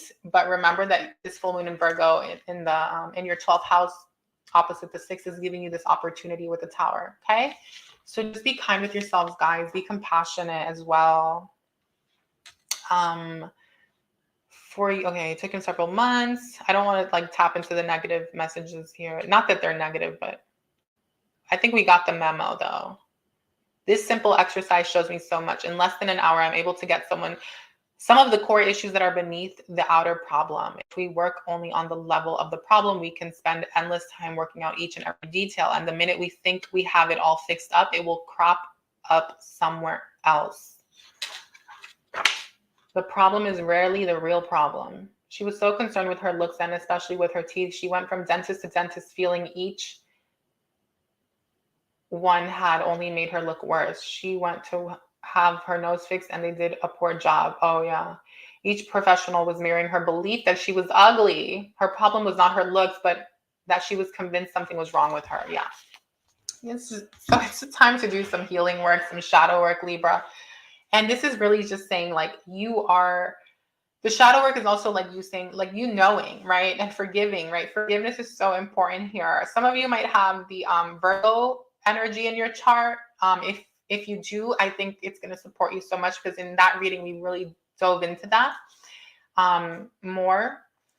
But my beautiful Libra, check out your other signs and don't run from this, right? Don't run from this full moon. If things come up, address them and be compassionate and loving and know that this is only going to liberate you and free you. Like 3 of Cups. It's all about freedom and liberation and celebration and self-love and, a loving inner dialogue, but not just that, attracting people that are going to mirror this back to you. New relationships or a significant other for some of you if you're single. So a lot of it, healing for you, my Libra. If this reading was of service to you, if you enjoyed it in any way, please smash the like button. Give the video a thumbs up, my beautiful Libra. Welcome to the channel if you're new, and I will see you guys on the next one. If you are interested in a personal reading, definitely check out the booking site in the description box, but you can also come on every Saturday at 1 p.m. with me, where I'll be doing live Q&A sessions for you, where I go live and do Q&A sessions for you during the Saturday Tarot Live. Thank you so much for all of you that have been a part of the fam. Thank you for those of you that have been supporting the channel through your likes, your comments. It means a lot. So thank you all so much for being here. And happy full moon in Virgo.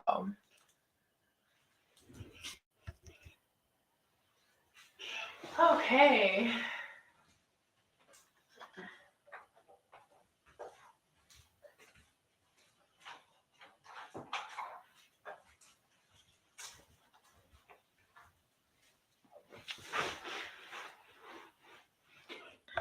So this is going longer than I would have liked, but that's okay.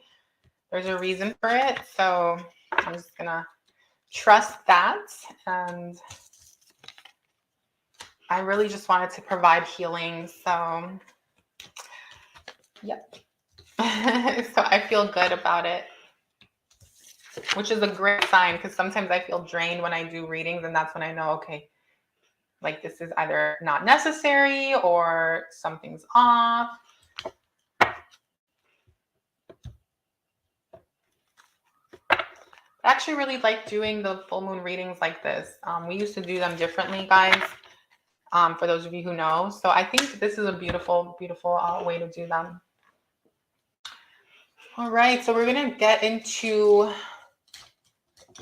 Scorpio. But before I do, I am going to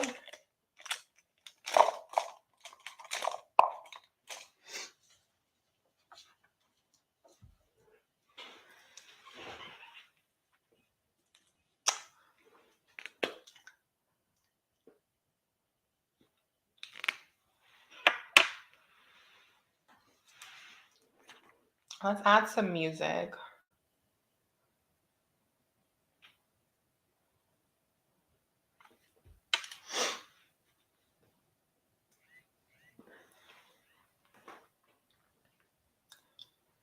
Is there like an event today? There probably is.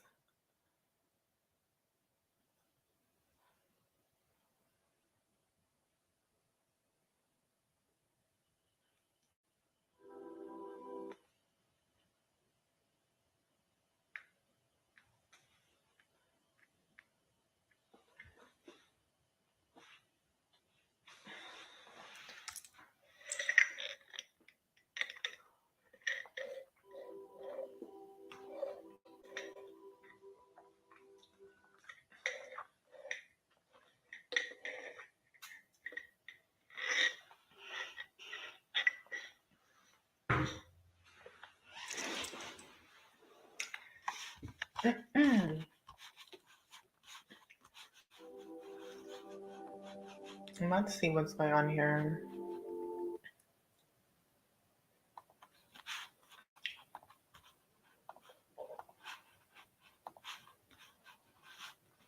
Yeah, it shows that there's someone on here, but it's not me. I don't think it is. I'm not watching this on any other browser. Well, whoever's been watching this whole thing, welcome.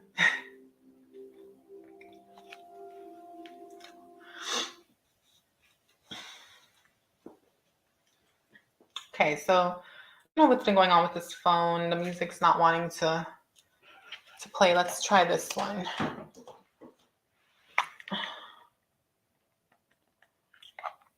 my God, I want to get off of here by, hopefully I get these done by 9.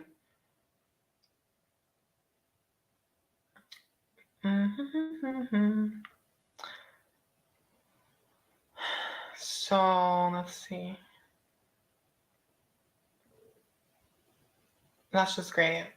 Okay, so it looks like no music, just fine. I do have some music on here, but It's not what I want. It's not very spiritual. Is it playing? I hope it's not playing.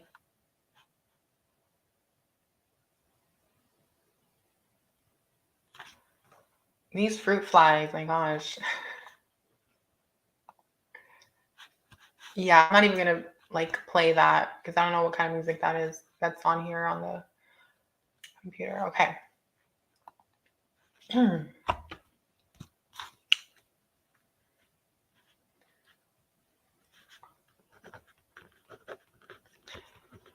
Welcome, Scorpio, rising, moon, Mercury, and sun. Okay, Scorpio, sun, moon, rising, Mercury, welcome to your part of the video. So let's go ahead and see how this full moon is going to be impacting you and what you can do, on your healing journey and how you can best take advantage of this time period. So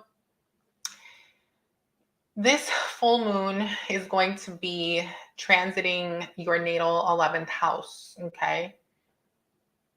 Wait, Scorpio, excuse me. Yeah, the 11th house. Okay. So this is going to play out for many of you.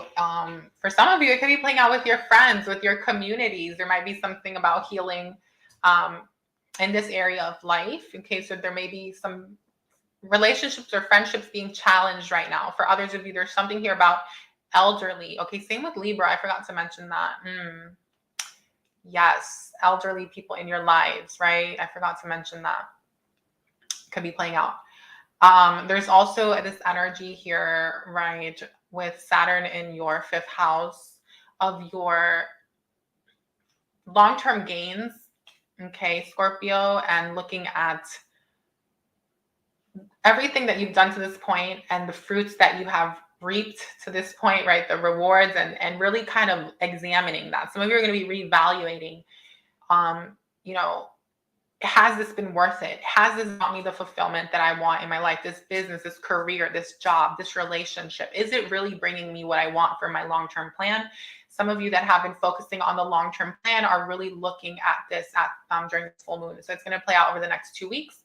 Allow anything that comes up to come up. Okay. Also with the 11th house being our long-term gains and finances and our long-term investments, as well as money markets, crypto, okay, Forex, e-com, things like this. For some of you, there is going to be something where you're going to be looking at this. So maybe you feel like some of those investments have been delayed. There's going to be a lot of problem solving for you guys at this time. And also for those of you who want to get involved, want to learn, want to grow, want to create something else for yourselves outside of a retirement account, this is a beautiful full moon for you to learn how to make this happen. So don't be surprised if you're very inclined to do a lot of research and to go online and explore new ways to make your money work for you, so that you're not just relying on the work that you do for money, which would be the 2nd house. Okay. For those of you that have been trying to become entrepreneurs or get something off of the ground, Scorpio, or wanting to like pursue something outside of work, right? Work, 5th house, 11th house. You're being given an opportunity to make something happen for yourself over the next 6 months. Okay. And this is absolutely beautiful. I love this for you. So let's go ahead and get into the tarot. For my beautiful Scorpios, please.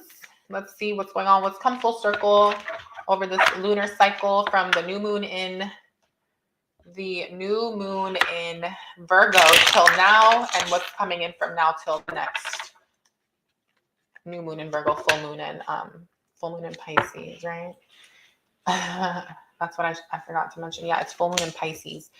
Oh my, 3 of swords. Okay.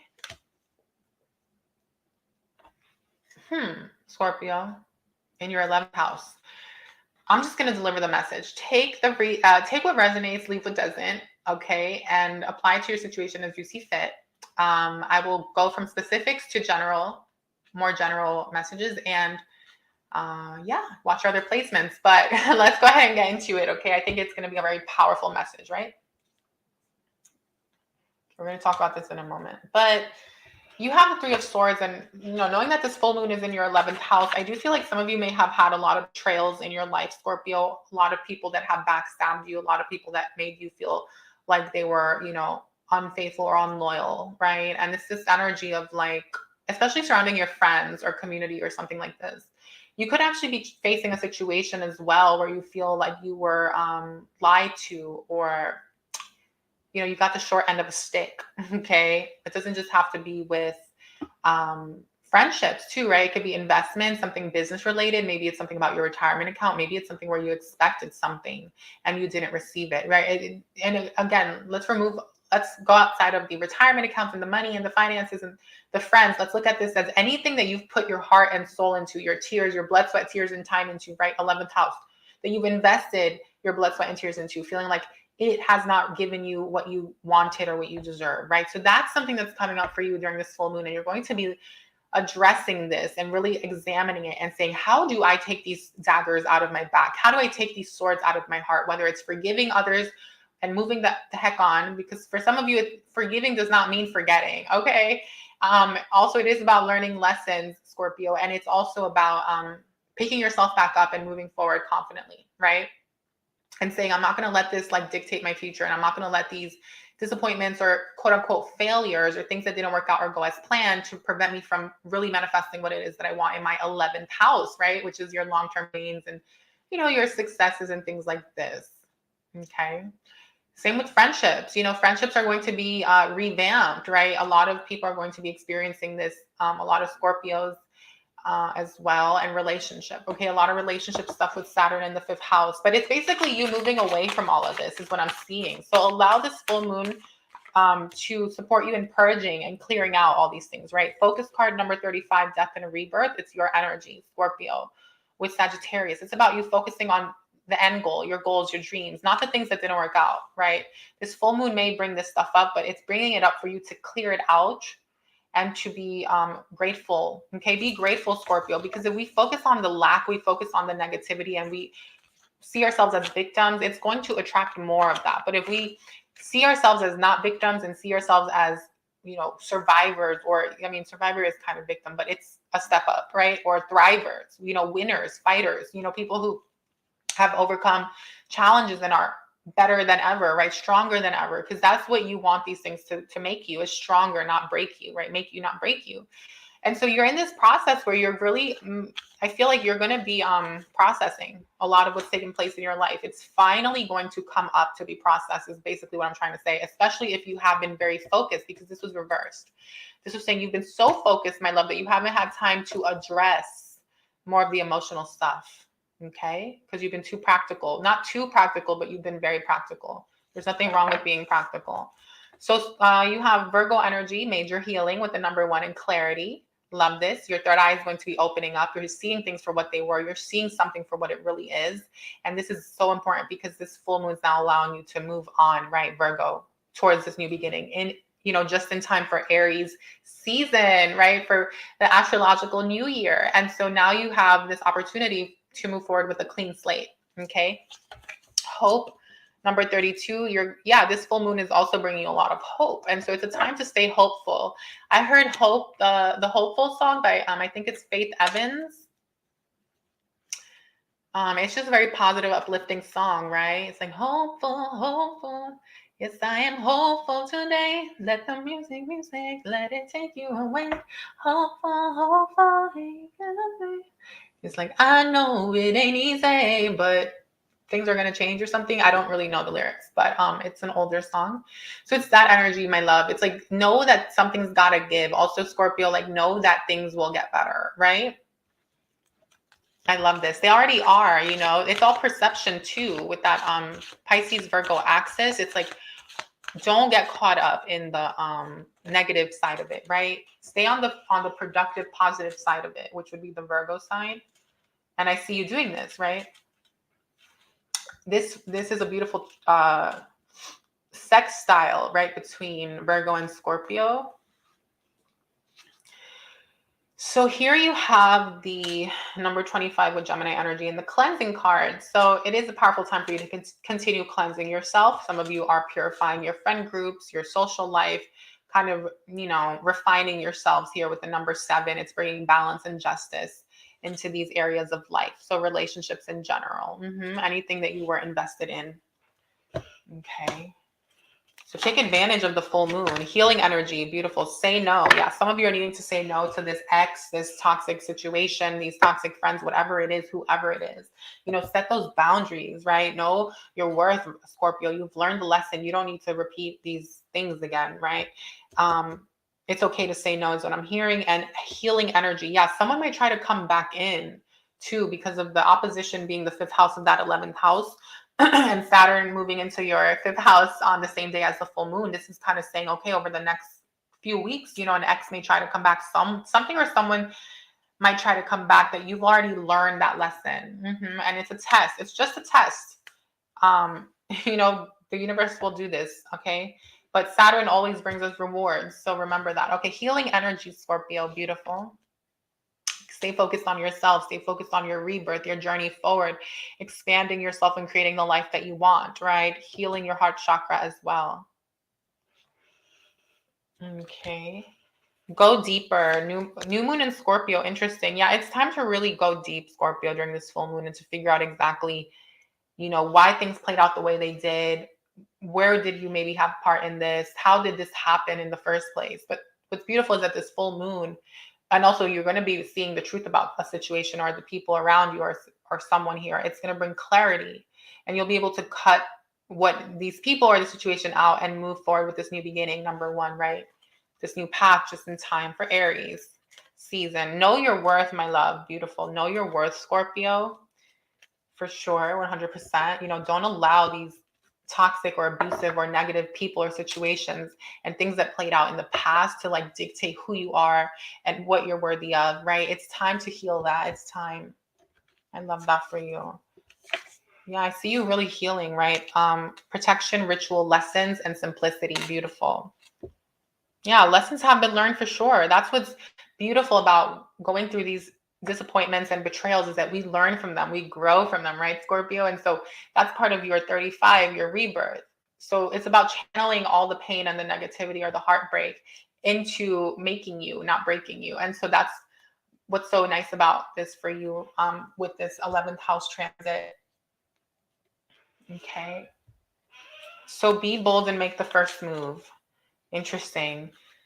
And nothing is yet set in stone. So take those two messages as you will, but I do feel, Scorpio, like it's very much about any challenge or disappointment. For some of you, like I said, that 11th house, full moon in Virgo in your 11th, is basically dealing with those long-term gains, long-term finances, investments for some of you, or the work that you've been putting into a job or any situation in your life for some time now, right? Feeling disappointed by it, feeling like, where are my gains? Where is the fruits of my labor? You know, this is saying nothing is yet set in stone, Scorpio. Don't feel bad about it. Don't get negative, right? This is a time to stay positive as much as you can and to heal, okay? And to keep going, right? This is very practical energy. Number 35 is Pluto. This is your energy, Mars and Pluto. To stay focused, right, Sag, to continue pushing for your goals and dreams. So I'm hearing something about being bold and making the first move around, right? This says cardinal moon, which reminds me of the new moon in Aries. We have double new moon in Aries coming up.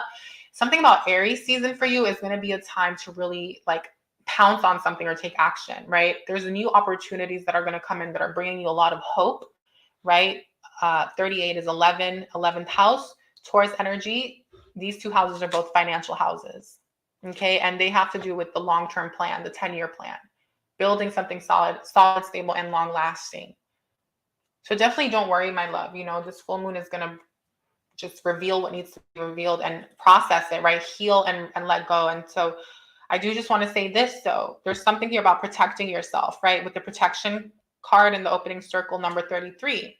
It's a time to really become that, the master healer, right? The master teacher for yourself, to integrate your light and your dark and to channel all of this energy into doing something spiritual that's going to support you, whether that's prayer, ritual, manifestation work, into clearing out the past and moving forward, right? You've learned the lessons. It's time to honor that. So a gratitude ritual would be a beautiful way to honor these things that were challenging and painful, okay? So that you can clear that out and move forward with a clean slate for the Astro New Year. So let's do an affirmation for you, Scorpio. I will open my heart and listen with an open mind to new ideas and opportunities. Interesting. Today I am accepting. Today I will open my heart and listen with an open mind. This is actually really, really important, Scorpio, because being that the full moon in Virgo is transiting your 11th house, which is Aquarius, and then the opposition, Saturn's moving into your 5th house on Tuesday.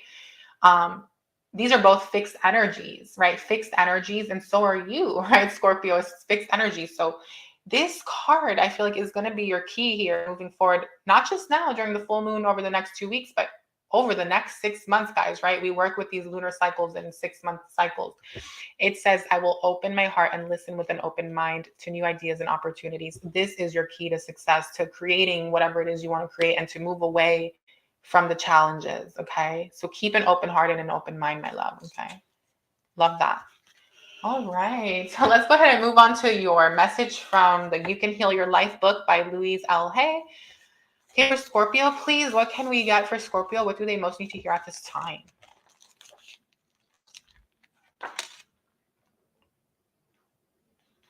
Interesting. Okay. I'm just going to read this.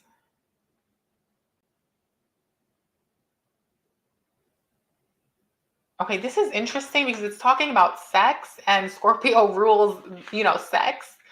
So I find that very peculiar. What's the next page here? It's about the body, the feminine process, PMSing. Okay.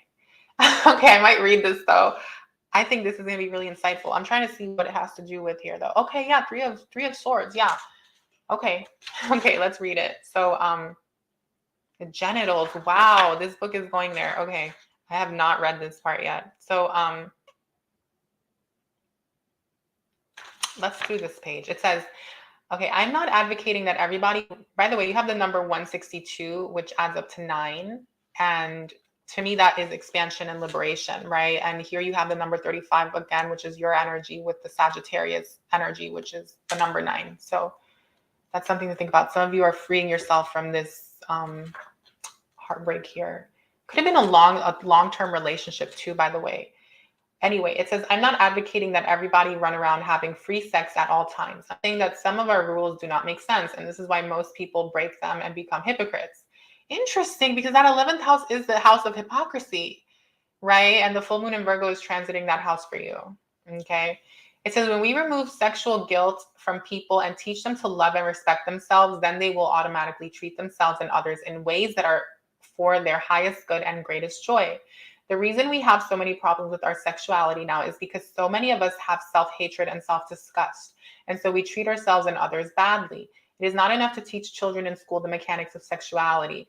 We need, on a very deep level, to allow children to remember that their bodies, genitals, and sexuality are something to rejoice about. Okay, listen, I'm a little bit more conservative. Okay, about all that. I think that I'm just going to keep reading this. I truly believe that people who love themselves and their bodies not abuse themselves. So yeah, no, there's definitely a need to destigmatize our human bodies and things like this. And I think it's very easy for a child to not have shame around this when the parents are open. Like, so my parents, for example, like I used to see them like showering, not together, but like on their own, like, naked. So at a young age, I knew the difference. And I never felt like bad about that part, of life or whatever, but I don't feel like it should be in the curriculum. I just want to point that out, guys. So, not that she's saying that either, but, anyway, it says, I find that most bladder problems come from being pissed off, usually at a partner. Something makes us angry that has to do with our femininity or our masculinity. Women have more, oh, wow, that is very interesting. Women have more bladder problems than men because they are more prone to hide their truth. Vaginitis, again, usually involves feeling romantically hurt by a partner. Men's prostate problems have a lot to do with self-worth and also believing that as he gets older, he becomes less of a man. Wow. Impotence adds fear. Yeah, I am a true believer, guys, that the mind and our beliefs are connected to our bodies. And so this makes sense to me. Impotence adds fear and is sometimes even related to spite against a previous mate. Wow. Frigidity comes from a fear or a belief that it is wrong to enjoy the body. It also comes from self-disgust, and it can be intensified by an insensitive partner. Okay, it also comes from self-disgust and it can be intensified by an insensitive partner. Premenstrual syndrome. Okay, this came out for a reason, you guys, because Three of Swords is a lot of heartbreak, and it can be an abusive relationship. It can be toxicity. It can be shame. It can be guilt. It can be being gaslighted and being made to feel bad about oneself is the Three of Swords. Okay, and this is what a lot of you are healing and releasing. So whoever this message is for, I hope it resonated and I hope it was of service to you and insightful in some way. This full moon is giving you an opportunity to cleanse your body, right? To cleanse yourselves. Gemini, from past lovers, right? Libra and Gemini, from past people, the people you let into your heart, right? That broke your heart. It's a time to let it go, guys. Full moon in Virgo, beautiful healing energy, okay? So Scorpio, you got this, right? Go deep. Exactly. Like sometimes these things are things we really have to unearth again because maybe we suppressed them or hid them in a closet because we don't want to look at them. And that can sometimes, remember, this card came out reversed at first.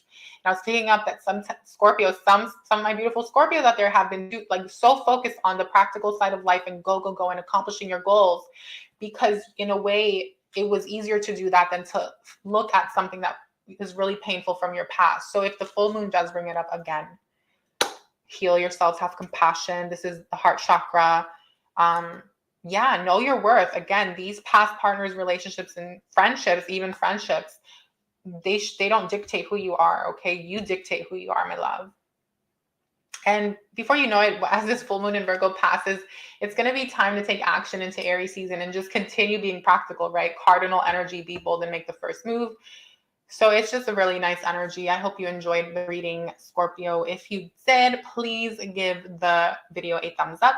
Let me know in the comment section, where do you have Scorpio in your chart?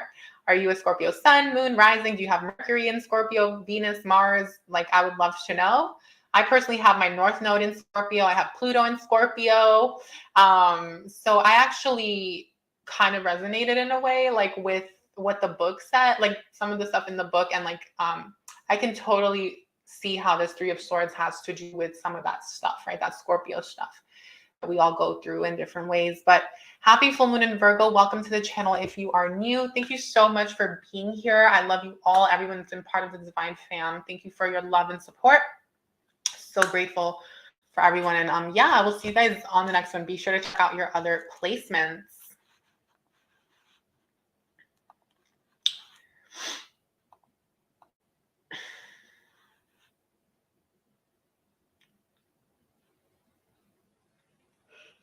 Hi, Val. How are you? Nice to have you on here. Happy full moon. All right. So now we're moving on to Sagittarius.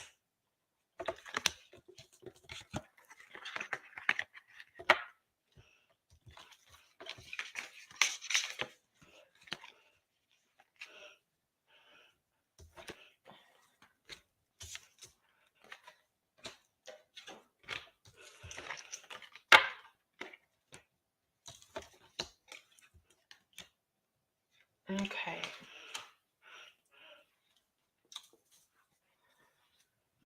So Sag 30624. Interesting. So you have that Pisces energy showing up in your timestamp. All right. Welcome, Sagittarius, Sun, Moon, Rising, as well as Mercury, or wherever. If you, for example, have Sagittarius ruling your 6th house natally, then this will also resonate with you. But let's go ahead and get into your astrological portion of the reading. So this full moon in Virgo is transiting your 10th house. Interesting, right? That 10th house, 6th house is a trine. Both have to do with the work we do, our careers, the way we make money, business, and all of these different themes, okay? The full moon in Virgo is going to probably bring something up for you surrounding, you know, your career, the way you make money. It's also something about problem solving when it comes to your career, when it comes to your 10-year plan, your legacy, your foundation. You know, how are you building generational wealth, right? It's also real estate, that 10th house, 4th house axis, right? Saturn is moving into your, let's see. Yeah, Saturn is moving into your 4th house on Tuesday for the next 3 years. And that's powerful stuff, right? This is family, foundation, where we live, our home, versus our careers. You know, how are we providing for ourselves and for those around us, right? So the full moon in Virgo is a great time for you to problem solve, right? So maybe there's something playing out for you guys over the next 2 weeks to 4 weeks where, you know, you might have to address something with a landlord, with your boss, an employer, your mortgage, your lease, whatever comes up, okay? It's a great time to address that, right? Virgo is the problem solver. It's critical thinking. Let's see, there could be something surrounding health issues for some of you with family members, or maybe you come down with something over the next 2 weeks and you have to take off from work. That's just for like a few of you, okay? That's not obviously going to happen for everyone, and I don't wish that on anyone. But because of this Virgo Pisces axis, there is a need to balance out spirituality and practicality, right? It's like, it's great to take action. It's great to go after our goals and to do the things that are going to get us where we want to be financially. But how does your spiritual life look?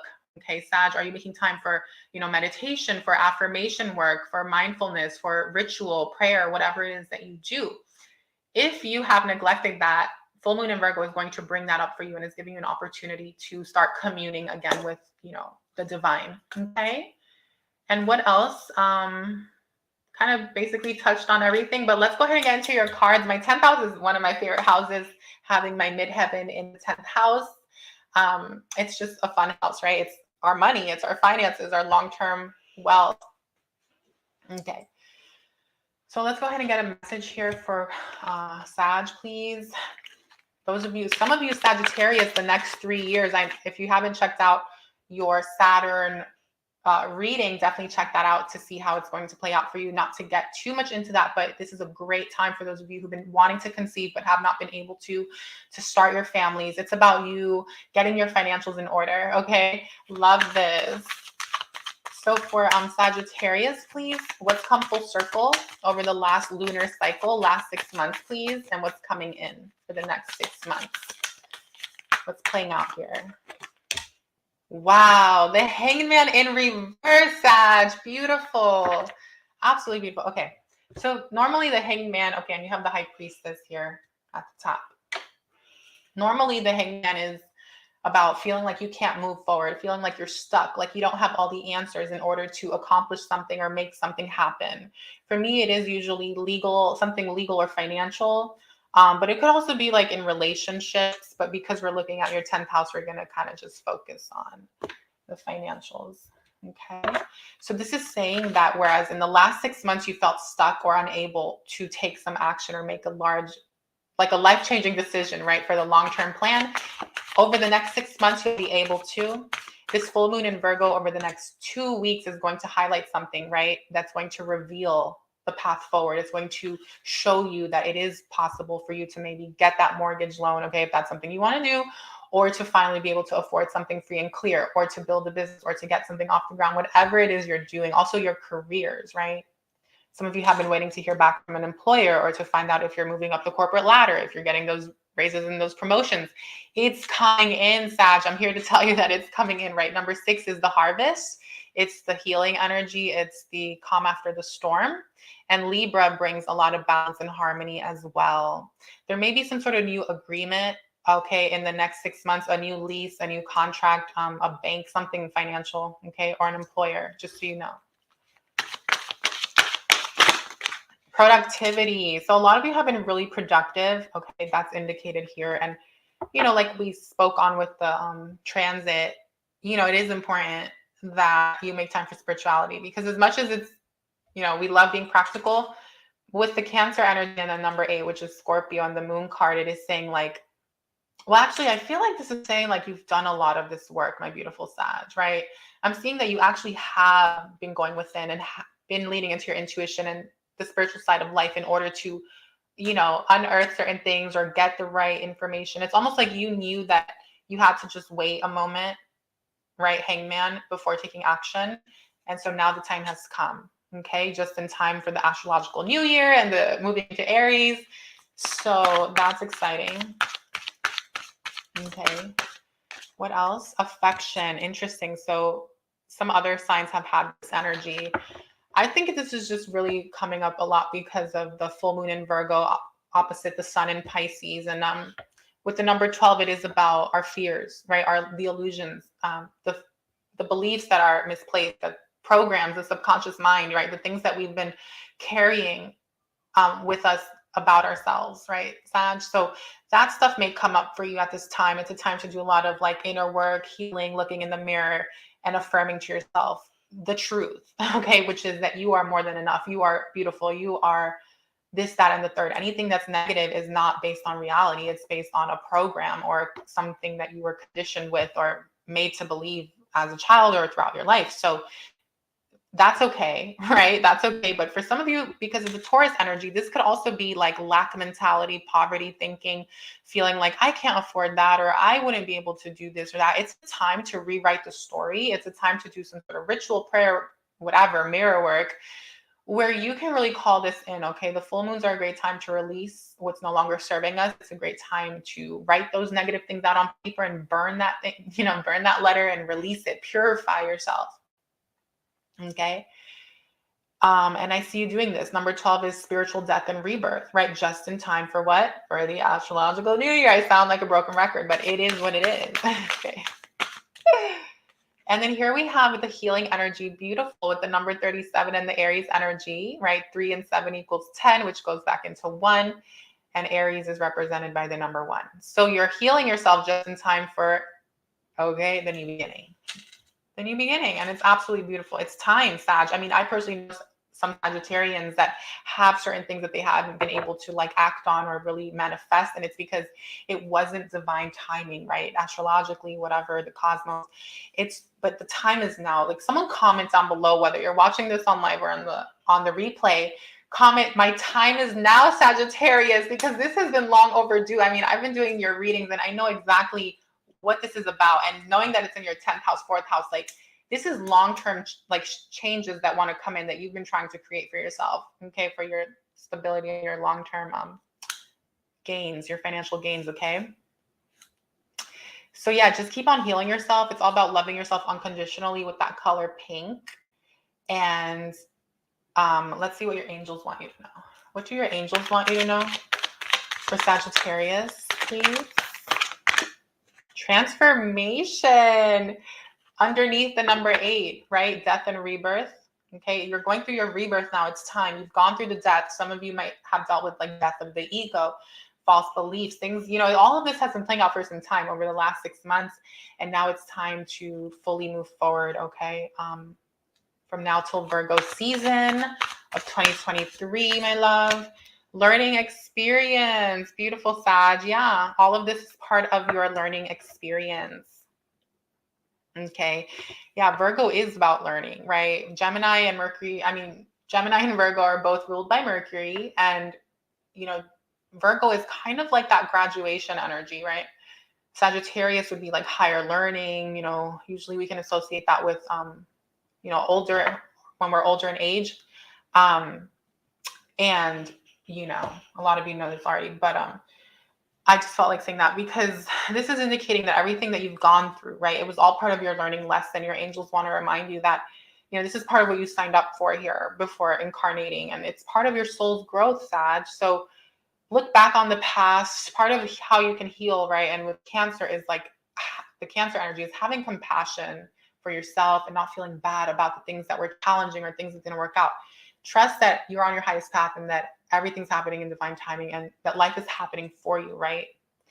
And now it's time to take action. So it's really just about focusing on the present and what's coming in, but making peace with the past. Because if we just try to move forward without making peace with the past, it will come back up. And that's what these full moons do, right? Full moon in Virgo, I just have to show you this. I can't make this stuff up. Like full moon in Virgo energy, you are good enough, Sagittarius. This is absolutely amazing, right? It's in line with this full moon, and it's about releasing and clearing out these things, right? Healing energy. Love this for you. You are more than enough. Someone comments down below, I am good enough. I am more than enough. Because you are. All right. So, okay, let's go ahead and do a message from your spirit guides. For Sag, please. A